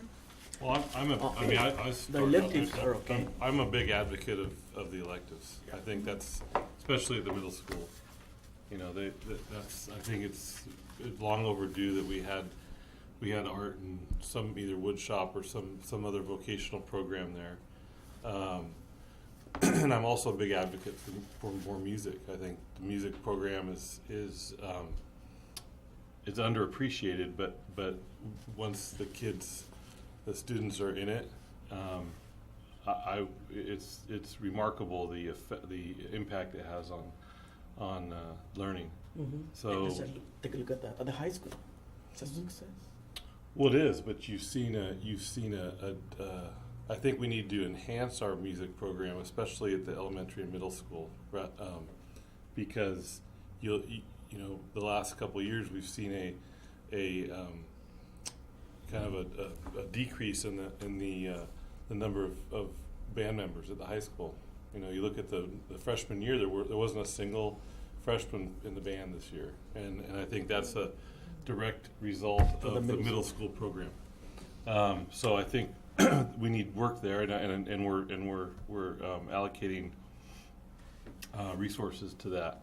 The others, I like the idea of the lead worker stipend, and because that helps you reduce that supervisorial position, takes the load off of basically become working foreman. Yes. And which is makes great sense. Your communication lines are clearer and more direct, less bureaucracy, less middle. Basically, you're getting rid of a middleman. Right. Because you understand the model now is we have a director of facilities, Yeah. and then we have a supervisor of maintenance, and then we have custodians and Yeah. maintenance workers. Yeah. So you have three structures. Yeah. So we never had that before. And so when I arrived here, I asked about that. No, we didn't have it before. And it's not about it's about positions, not people. I asked about that because I'm not used to having three levels. I'm used to having a director and then custodians and maintenance workers with the lead person who's actually does the work. So that made better sense in efficiency. And as far as the other positions go, I know that's more of a I'm going to leave that to the people who are working in those environments, because I'm assuming that that's going to make everything more efficient, and better. And for instance, the supervisor at the or more supervision at the high school, I think is money well spent. Makes it a safer, friendlier environment for the Because basically the students. high school is wide open. Yeah, so I really like your improvements. Thank you. So the electives are something that I think we're pretty strongly in Solid. agreement about solidly. So by increasing the music to full-time, that's almost like an additional elective, right? So the reason why we did that is that according to I took the recommendation from the music teachers. So we have 2 music teachers, and I've met with them several times to help me think through how we could have band as an elective in the middle school, because right now it's outside. Mm-hmm. And Andy's right. I'm very concerned because the enrollment has continued to decline. And in most middle schools or junior highs, band is an elective within the school day. So I asked them how this could happen, and they presented me with a proposal. And what it means is that you typically would have, and I'm not, don't hold me to this, but you have a band instructor for the elementary schools, and then you have a band instructor that does both the middle school and high school. So that's the typical model. I'm not sure that. What I would hope moving forward with the electives at the middle school is that that Spanish becomes a requirement and not doesn't count as an elective. I think that's really important. Yeah. Because you're gonna have students who are gonna be choosing between that and a vocational program, say, and I think they should be able to do both. So I'm hopeful that that site will see that and be able to work it into their master Yeah. schedule. Because right now they have Spanish 1, Spanish 2 at the middle school, and Well, they need Spanish at 6th grade. They don't have it I in would like to 6th see grade. Spanish at Well, 6th grade as well. I'm sure right now it's up to the principal especially with to work with their With the staff. DLI, with the- yeah. to- with that world yes. language. But it's the principal and the staff that are engaged in those conversations now to determine what the electives are.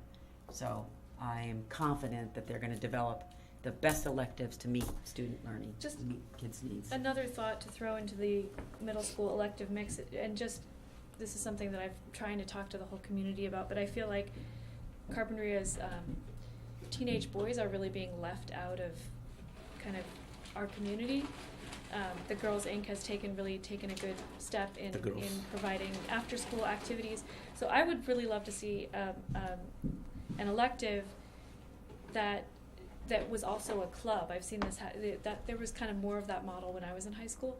So an elective that also allowed the teacher to form an after-school club, kind of geared towards attracting, young men who might be getting into trouble after school. That's just a thought. Yeah, So- it's great. Those are great suggestions. But I mean, I also, on the flip side, want to make sure that the electives are open to both, like, interesting to both Boys and girls. boys and girls, because if you're only having two, you want to make sure they're Mhm.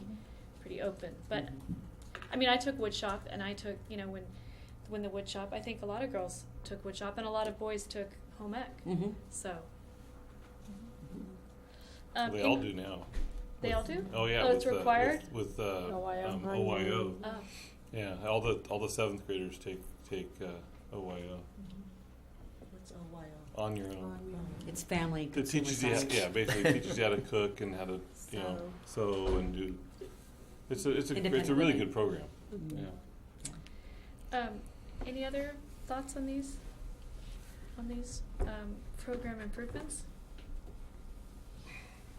Because I had some thoughts, but Sure. My feeling is just, I would like to see us be a little bit more conservative on both the program improvement and the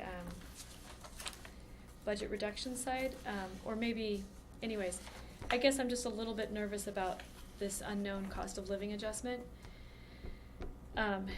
in general, but in terms of this particular proposal, I think I totally agree with the TOSA technology. I've heard about them from my husband at Santa Barbara High, and they are helpful. But I'm wondering what it would look like, maybe just to go in, start with one.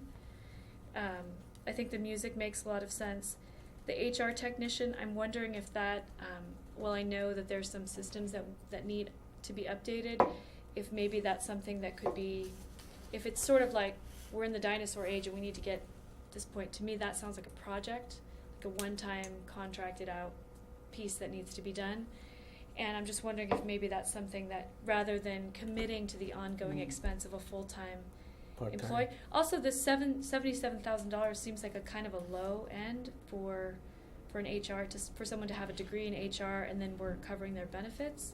It's not a degree in HR. It's a technician. It's a technician. It's a technician. Okay, It's a classified and that position. includes Classified. their benefits though, $77,000? Yeah. It's about a $42,000 salary. Yeah. Okay. Yeah. I would say just comparably to, like, we have about, 350 employees? Is that Yes. right? Yes.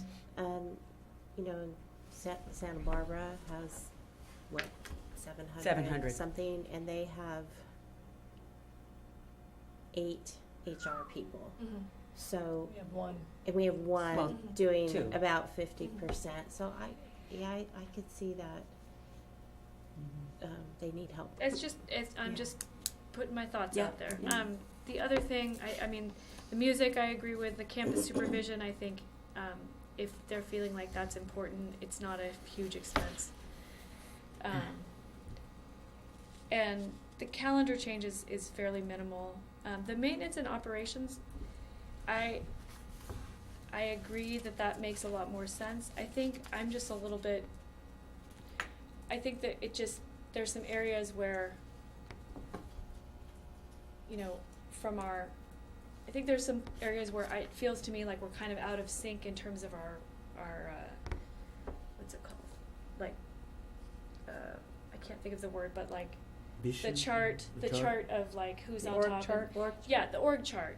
In terms of our salaries at the top, I feel like, you know, we're paying one guy a very substantial salary, and then the next person down is getting paid far less. And if there's, you know, that's just my thought is and then the other thing it leads me to wonder is, in terms of that organizational chart, how many people do we need at that 100, you know, at that 6-figure level, versus, you know, just since I've been on the board, I think there's been some disconnects I've felt between that sort of organizational structure. So Well, reducing that, you know, that By high-end salary, creating- here it's actually a net, if you just look at by category, right. the maintenance and operations, you have a net savings of $126,000. Right. I see that. Because and you're I- eliminating right, that right, upper level Right, position. and I see that makes good fiscal sense, but sometimes I think what I'm wary of is like, oh, it looks good on paper, as it's being, you know, as it's being actioned out, how people are relating to each other, does that actually Well, make sense? it's For the actually people that how have we to do used the to work. operate. Right. That's how we That's used why we know. we used to operate that way, and then 2.5 years ago, it was decided to you know add another level in there, and it really hasn't been that efficient. So we've always had like a 6-figure salaried No, facilities person? you're talking about the facilities and maintenance supervisor. Who would be overseeing the new lead supervisors, right? Yeah, but that position was created primarily for Measure U. Right, but nonetheless, Oh, okay, so here's, I'm just gonna clarify. Yeah. Our director of facilities mhm, is only 10% in our unrestricted budget. I understand. Okay, so that is, you know, $15,000, $20,000, Mhm. very little. Mhm. But That's I'm the just talking position about that would supervise. organizationally what he's getting paid in terms of what his whole salary is. We have, But only have all- only that small amount is allocated towards. I understand, Okay, right. so you can't So that read. has nothing to do with us, it's Measure U. Well, I'm just thinking in terms of like we've got 4 people at the top. Where? In Well- what, where? I'm confused. Right. For So what I don't people? want to pull us off on a tangent. I'm saying basically I agree with this basic thing here, but I would, you know, maybe just talk with you, Diana, at another time about that organizational chart. Sure. And Yeah, some well, this is the first problems meeting, I see. so we have Sure. 3. So there's, But I just want to remind you that Measure U has nothing to do with this budget. Right. I'm not saying that it Okay. does. I'm talking about how much the positions that we have as a district In and, this budget. and no, just in general. We can't convolute them though. It I- makes everything. That's why I'm trying to move on and Okay. say that I'll talk to Diana Yeah, about we'll it later. talk. Yeah, we'll talk. Because I Okay. don't want to confuse it. Yeah. Okay, so we're now going to the reductions. And it's not moving. There we go. Page 23.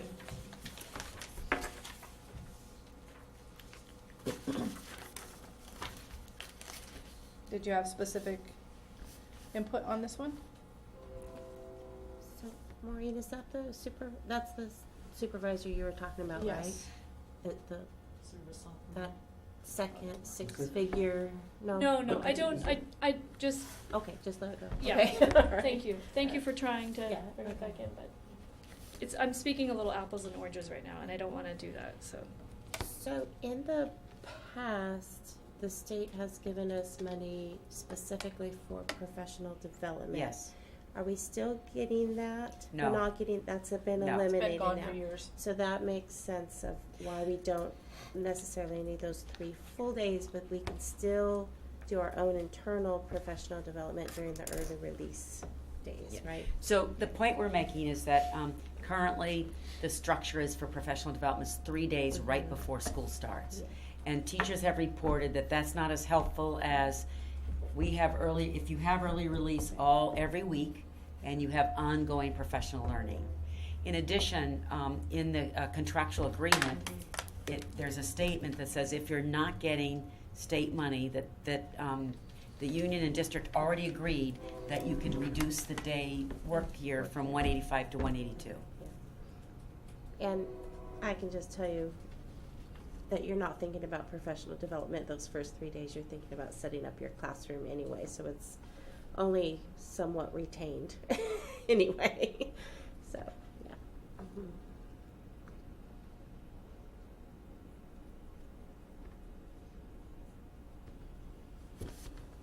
And then the shared sites of the library media texts, which sites would be Yeah, shared? well, they're really instructional assistants, and they work in the library, but students are not always in the library, especially during the instructional time. Right. So the leadership team, the principals felt strongly that they could share with elementary, Aliso and Catalino and Family School could share one, and then the middle school and high school could share one, because Summerlin doesn't have one.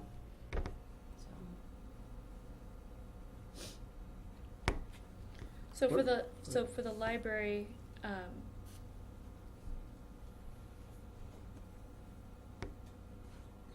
as it is right now at Catalino, there's just one full-time person that serves both Family School and Catalino. No, there's one library. Mm-hmm. Okay, so the person, excuse me, yes, there is a full-time person in that one library who's an instructional assistant. So we would be taking that one person and making that position a half-time position. Well, I can't say it'd be that person. What I'm saying is that full-time equivalent would become 0.5 for Catalino and Family School and 0.5 for Aliso. Okay. Right now, we have 2 full-time serving Aliso and Catalino and Family School, and we'd go down to 1. Yeah, personally, I completely disagree with that, unfortunately, because I feel like those people, not those people, but those positions are really critical. And just the way library is scheduled, not every class, like, to get all the classes to have a library time, they need the full 5 days, because TK can only do it this time, K can only do it this time. I just actually don't know logistically how they would all get a chance to get in the library, especially at Catalino, if we reduced, like, just logistically, have you looked at that? Like, the Yes. schedule-wise? Yes. So how much time would they get in the library? Well, Would the they get to library is go- open 5 full days. Mhm. So with our technology today, you don't need a person to check out the book. Teachers, No, but teachers They but can, usually come with the teachers. Like Yeah. I said, at No, Summerlin, and- there's and, no like- library tech, and it. Yes, no, Summerlin doesn't have and it's So it basically a works, it just- lesson. Like, and I know for the DLI, those instructional minutes are part of the 10% non-Spanish instructional minutes. So it's being calculated as part of their learning program. right. And But, they're being read a story. I just think yeah. it's really, I can't support Sure. like that reduction at all. Sure. The principals report that the teachers, it's instructional assistants that are doing the reading, and they feel like the teachers would be able to do that just as well in the library and use that Do resource. you have an idea as how well. many students use the library at It's the librarians that are reading the stories. Yes, but they're instructional assistants. They're not credentialed teachers. They're not librarians. They're instructional assistants.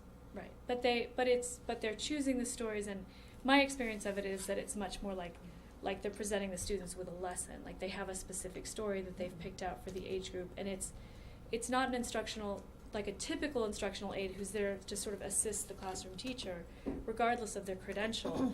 In that moment, in that room, they're in charge of the lesson, just- and they're creating a lesson for the students. So what other items would you rather cut to make up the? Well, the amount? just in thinking about it, I think that there's some fat on the bone in terms of all those places where we've budgeted previously and haven't used that fund. I'm fairly confident that there's at least partial money, and I also feel like if that TOSA was only one full-time person, that's $40,000 there, and the HR technician. So how much is it? Well, for a TOSA, we're doing two half-times. So you could do one half-time at $40,000. Mm-hmm. You know. Mm-hmm. Okay. And same with the PE teacher. I know that that that's not a traditional thing, but for whatever reason, historically, that's been a position at Aliso, and Only for the last 3 years. I just think that if a PE teacher has been put in place there, I would be really interested in finding out from that community why that teacher is needed, because with the obesity epidemic and that kind of thing, or the after school opportunities being lower possibly for that school, I don't know why, but it seems to me I would like to hear more information. I didn't see in any of the recommendations, in all the recommendations that we got from staff members, I didn't see anything about library. I don't think I saw library media text being eliminated as one of the recommendations, or eliminating that PE teacher as being one of the recommendations from staff. So No, it's from the principals. Okay. It's the leadership team. Uh-huh. And they value their value of the additions is a higher value than the Aliso having a Cost of PE living, teacher and Catalino does not, and neither does Summerlin or the Family School. They don't have a credentialed PE teacher teaching PE like Aliso does. Right. So Well, Aliso's not getting anything from this particular budget increase. You know, they're losing a half-time media tech and a contracted PE teacher. So I'd be interested in finding out from the Aliso community how they're, you know, what they think of that Because there's so many situation. students behind there Kind of that, go back though to, you know, what Diana said about equity, like, I mean, at Catalino, they do that morning fitness thing, what's that called, Campus in Motion? yes, I mean, that's something Aliso could, But they're paying. implement We're paying for that. The district as is well. paying for that. the Campus in Motion. Yes. No, I believe that's parents' funding. That's parent It's- money. no, it's, no, it's one of our contracts. Yeah. I thought Yeah. it was. Yeah. I thought it was. So the PE teacher district at is paying Catalino for it was a here, parents'. but it's being cut at Aliso here. No, I wouldn't. Campus in Motion is not PE. It's not No. PE instruction. But It's I an mean, I'm activity. kind of talking about It's- obesity and it's stuff site, like it's that. site money that they've Yes. chosen to allocate to motivation, that. right? Yeah. Whereas Aliso gets similar site money, and they allocate it differently. So they could. They could be so doing if that. it wasn't for if it was for Campus in Motion, then it wouldn't be getting cut. That doesn't seem fair. Well, No, let me no, ask, no. and let me ask this: is the PE teacher get benefits? No.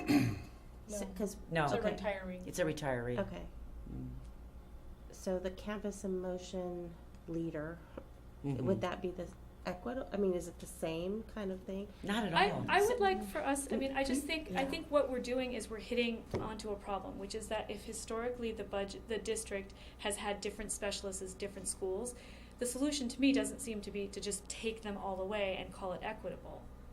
The solution seems to me is to I come don't up think with, that's what they're doing, though. but the solution seems to me is to come up with some sort of system to fairly allocate Every school funding site. for specialists, so that what if every school site, like elementary site, got one specialist and they got to choose what it was? They could choose it to be a PE specialist or an art specialist or a whatever specialist. But that's what I'm saying. If they really want an art specialist at Catalino, then we could at least say, well, the equitable piece is that each school gets to choose a specialist. I think you're describing exactly what they're doing. I think that's the principal suggested these, Yeah, right? I mean, that's exactly No, but what you're I describing. I'd No, but love. Diana's trying to say that she doesn't want the site monies to be used for people. Mhm. But site money is paying for one person to do Campus in Motion, but we're cutting one person to do class by class PE. Yeah. I see an equivalency there. Right. I'm going to be a little bit more. I'm going to clarify for you and be specific. What I was referring to is an instructor, a teacher. You can't use parent money to hire a teacher. Campus in Motion is not a person; it's a program. PE teacher, that's instruction. That's an instructional teacher that is actually credentialed to teach PE. And I would love for every elementary school to have PE as a special, music as a special, art as a special, and library as a special, taught by all credentialed teachers.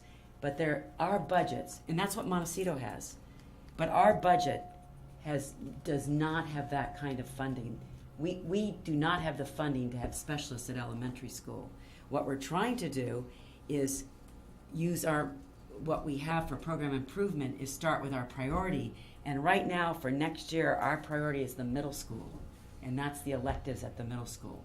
So yes, what I'm saying in our recommendations is that we value the electives at the middle school more than we value having a PE teacher specialist at Aliso when the other elementary schools don't have that.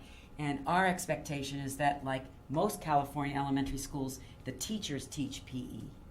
That's our expectation. In Summerlin, the teachers teach PE. We expect that to happen in all of our elementary schools at this point.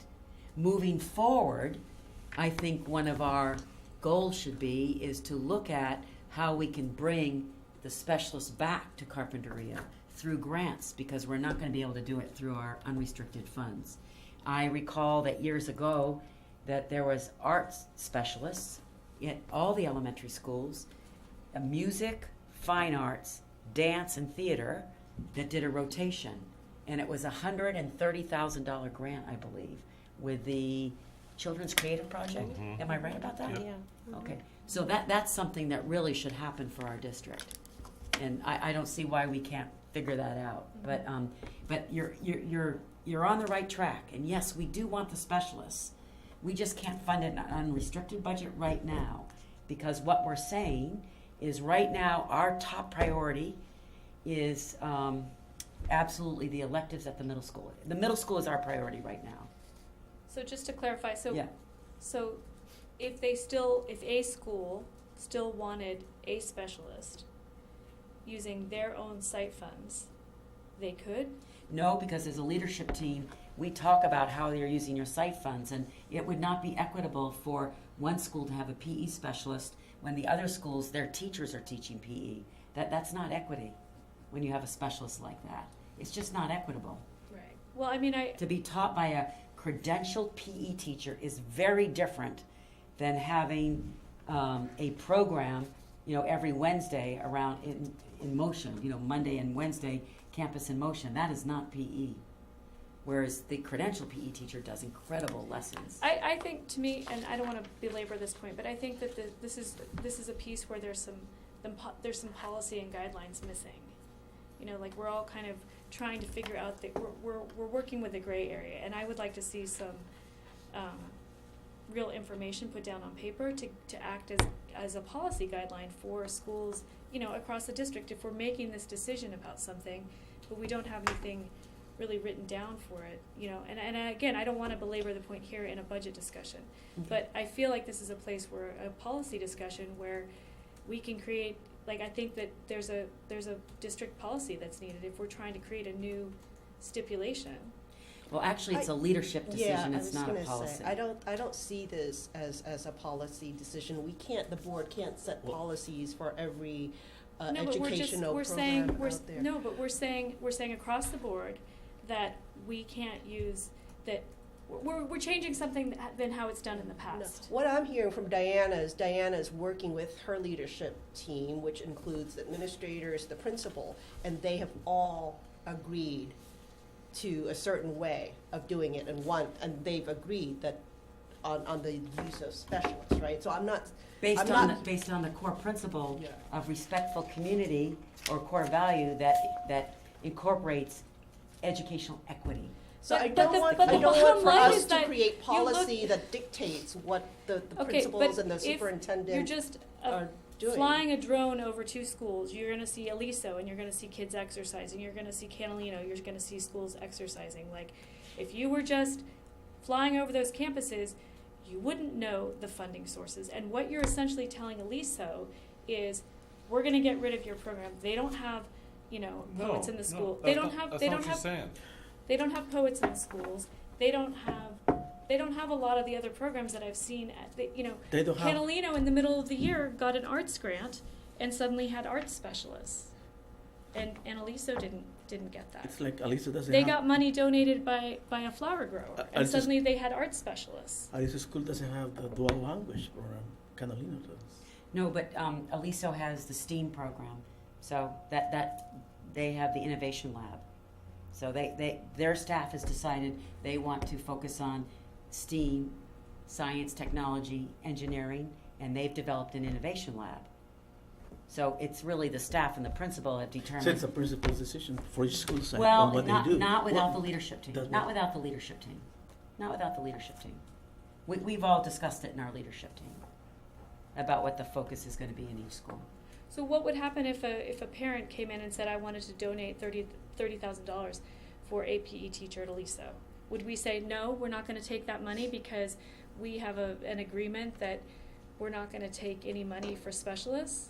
It's not a good practice for school districts to use funding for staff, because once you pay for a staff, you own that staff member. So I don't know any school districts that use parent donations unless you're a private school That's how to pay for family staff. school got into the So problem with maybe the if a parent can donate instructional 30,000, then you said, you know what, we can bring in this dance program. Yes. Like Yes. what It's they did at enrichment. Canalino. It's not core, Or it's we could enrichment. bring in this poetry teacher, like Yep. at But Summerlin. where are It's not those instruction. wealthy parents probably going to donate to? Which schools are they going to donate to? You have them all over Canalino, at least. So what would be a Are good they- recommendation is that they would donate to Carpinteria Education Foundation, and then they could. And they So go out as a and bid. principal, you Yeah. would say, oh, no, I'm not going to take your money. As a principal, You I donate- would you donate- absolutely say Well, that. then why not make that it? Because that's relying on the goodwill. That's relying on the goodwill or the common sense or whatever it is of our current principals to make district-wide equity decisions. No, actually, that's why we have a leadership team, and that's the conversation in the leadership team, and that is my expectation, and that is one of the standards in being a professional educator. As part of being a school leader, is that you're part of the district as well, and we have all Well- agreed that educational equity is part of our core values. I think that there could easily be a policy. I'm sure there already is policy in place about how the district should handle donations. The board has to accept Right. them. Yes. But I'm sure there's already in place. So I'm saying because we're trying to really focus on equity at our school sites, I personally, in our policy committee, would like to look at that, at how the district handles cash donations to school sites. Sure. To make sure that that's equitable. Sure, And then sure. to make it a written policy, and then it's not having to decide it on the fly and putting the onus on principals to, I mean, how awkward is that as a principal to say like, oh, well, I'd love to take your money, but I can't because we're trying to be fair to all our school sites. Mhm. But if it's a district-wide policy that focuses on equity, then it's just, that's the rule and it has to be followed. Here's the procedure for donations. Sure, we can look at the donation policy.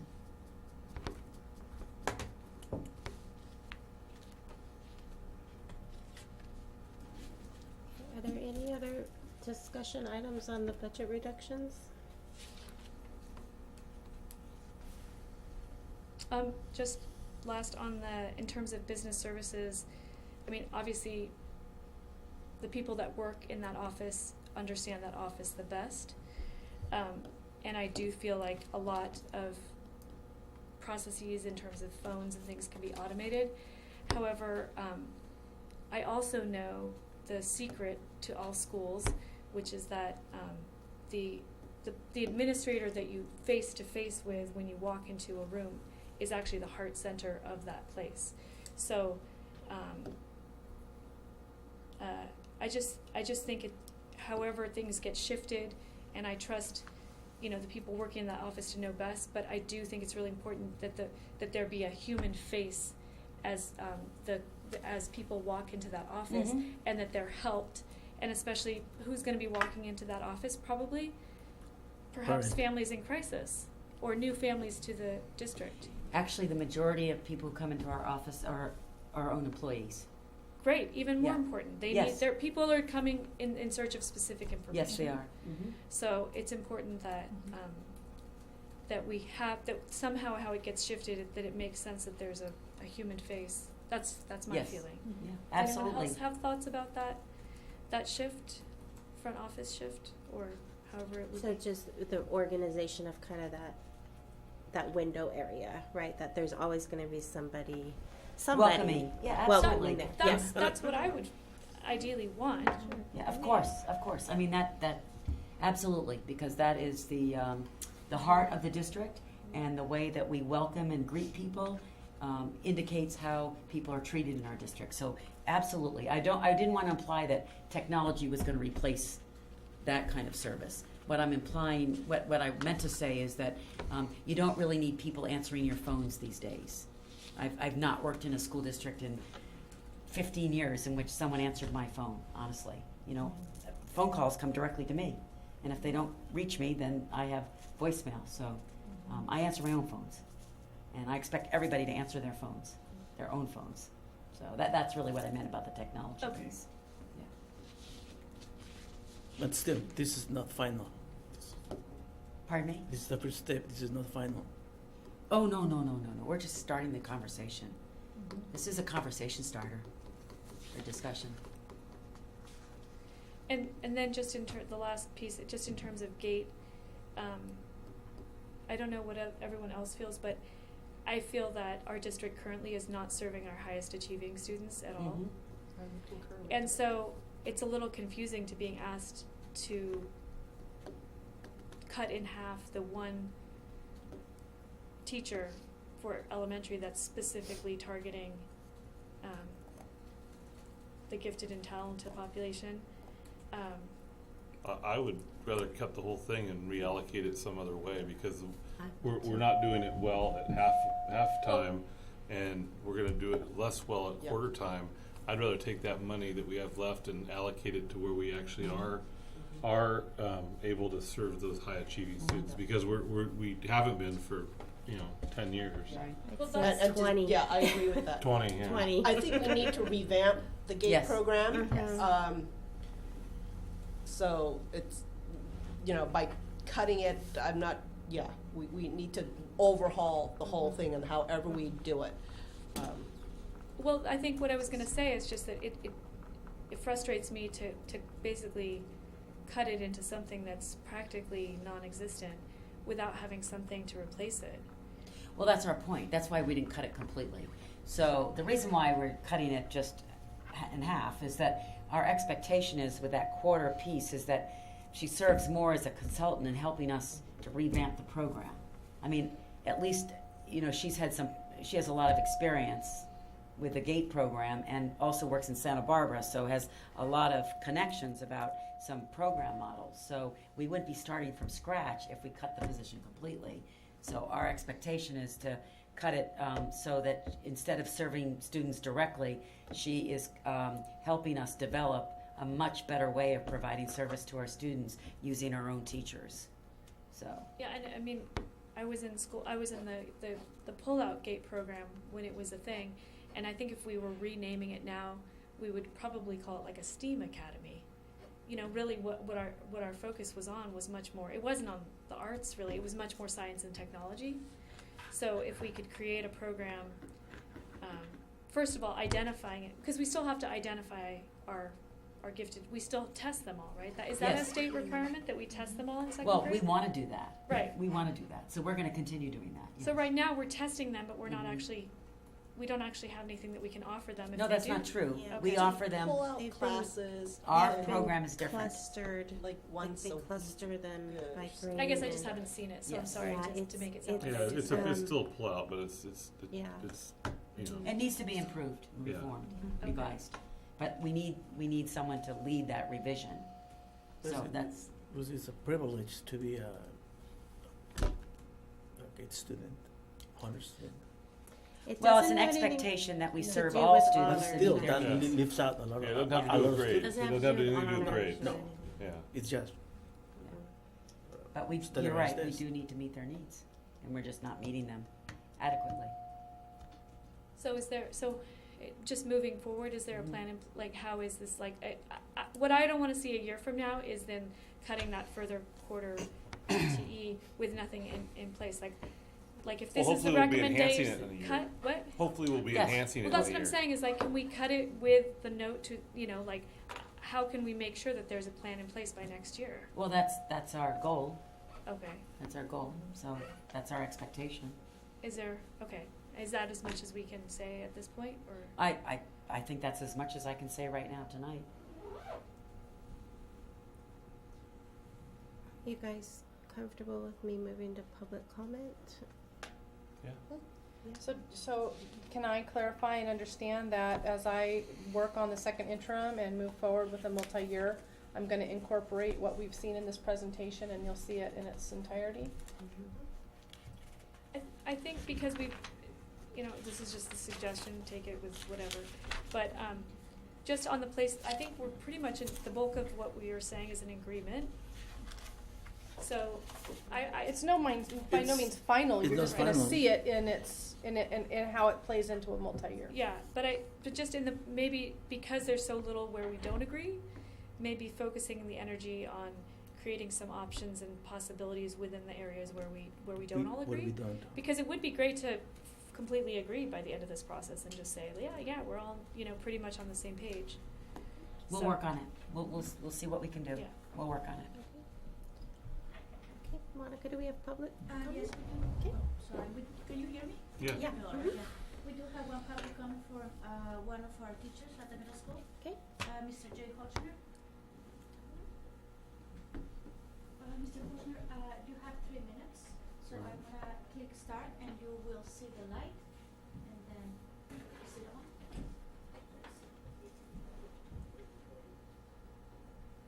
Let me turn it on. There you go. Can you hear me, Mark? Can you make a test? Test. Oh, yeah. Yep. Perfect, go ahead. All right, thank you. Some observations on behalf of union leadership as we listen to, or as I listen to on their behalf, the board study session. Number one, the district changed its accounting program to escape. The last one CUSD used apparently did not contain the same level of detail. That said, I believe that any board member who's looking for information that could be produced through the old system has a legal right to that information. It might be more challenging for you to produce it, but you have an obligation to produce it if it's requested. Therefore, no board member should take no for an answer in regard to information they're seeking. Number two, the superintendent stated that teachers provided the recommended reductions, but failed to mention an important clarification. The superintendent is referring to select teachers who were not associated with the elected body that represents teachers across the district. And she was referring to select teachers who do not speak on behalf of their peers and whose personal desires may be in conflict with the majority of their colleagues' interests and experience. The superintendent's statement without this clarification is, at best, misleading. It suggests that the CUSD's staff and faculty support the conclusions drawn in the district budget reductions, which they do not. Number three, I'm a little confused, and I may have missed something, but I'm trying to figure out where the ETK reduction went. This reduction totaling $206,000 plus of ongoing expenditures, and this money, which also falls, this expenditure, which also falls outside of the current K-12 mandate, appears to be missing from this evening's published budget reductions. The union was not surprised that it was included in the reductions published to staff and faculty last week, but we are somewhat surprised to see it missing or absent from page 23 this evening. Did I miss? Yes. Did I miss something? Yeah. Yes. So it is contained in the. No. You missed the beginning when I said that from yesterday to this morning, we revised the information. And so there's a new document. I am aware actually that there's a new document, Yes. and so is the ETK reduction in the new document? No, That's then I haven't missed something. It seems clear that it's not in the reduction list at the moment. Was an explanation provided? I believe there was some dialogue in between as well. Was an explanation provided for the significant change? It's about 25% of the overall reductions that were being looked at. Thank you. Yes, it was a great example of how this whole process works, and that this is an iterative process. And so yesterday we learned some more information, so we did some research, and we were able to find another area to reduce rather than that ETK reduction. And so that's a great example of how this process works, is that you begin this conversation, you involve more people, you get feedback, you do the research for that feedback, and you come up with some different options and different solutions.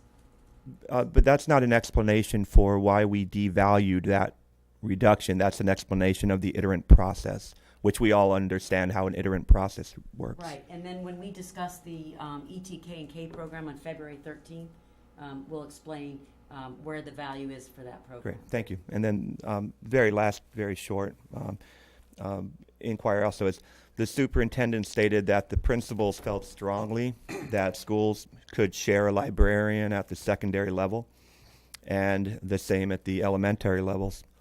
But we have not heard any metric being used by our principals or by the superintendent or by the school board for suggesting this recommendation, this proposal. As well, staff and faculty are absolutely unaware of any conversations or metrics that were used or having been employed at any school site prior to notifying the librarians of the proposed cuts last Friday. Thank you. Bless you. Okay, So I have a comment. Sure, go ahead. Just listening, and remember when I came in, I got surprised that you said that there have been some changes as of yesterday, and I didn't know anything about it. Mhm. Is it illegal? Ethical? What? 'Cause What? when I got here, you gave me this and this. Some changes. I didn't know. Can I explain it? Sure. As far as I understand it, which I could be wrong, but I had a lengthy discussion. Yeah. I picked the budget apart and made some comparisons with the Goleta Unified School District. The Goleta Unified School District has a much smaller operations budget relative to its size. So they spend, I think, only 5% of their total budget on, correct me, 5% of their total budget on operations. And so I brought that information to Ms. Rigby and said, you know, are we sure that we're looking at everything? Because here's a school with a much bigger budget, but they're actually spending less money on operations. Does that make sense? Yes. Their overall budget is twice what ours is, but of that, their operations costs are half of what ours are. And so I told Diane about that, had her look at the district budget, and by doing that and specifically looking at contracts, she realized that there was a way that by reducing the one-time contracts that we had, it was just like, I think I pointed out to her an area that she hadn't considered. And I actually think there's more areas like that. Oh, yes, I don't think that but the issue we've is gotten to the bottom of just that. thinking about it is that I wasn't informed of that until I got here. None of us were. Little, No. I didn't know. None of us were. But it's a study session. It's a study Rogelio, session. So, and it's not public. Yeah. And we each have met with Diana, we've shared information, I and did so. not. I couldn't make it. I'm sorry, Yeah. but I But couldn't that's- make but- it. I couldn't make it. I didn't email you twice. Couldn't make it. And this process will Yeah. continue to evolve, and we're gonna continue to get updated, revised information, as fast as I think staff can provide it to us, so. Yeah, I understand, but like in the future, I would like to be informed. You know, like as of this morning, for example. Sure. Yep, I can do that. That's all I'm saying. Great. And I agree. And I agree. It's just that the process, you know, that caught me by surprise. That's it.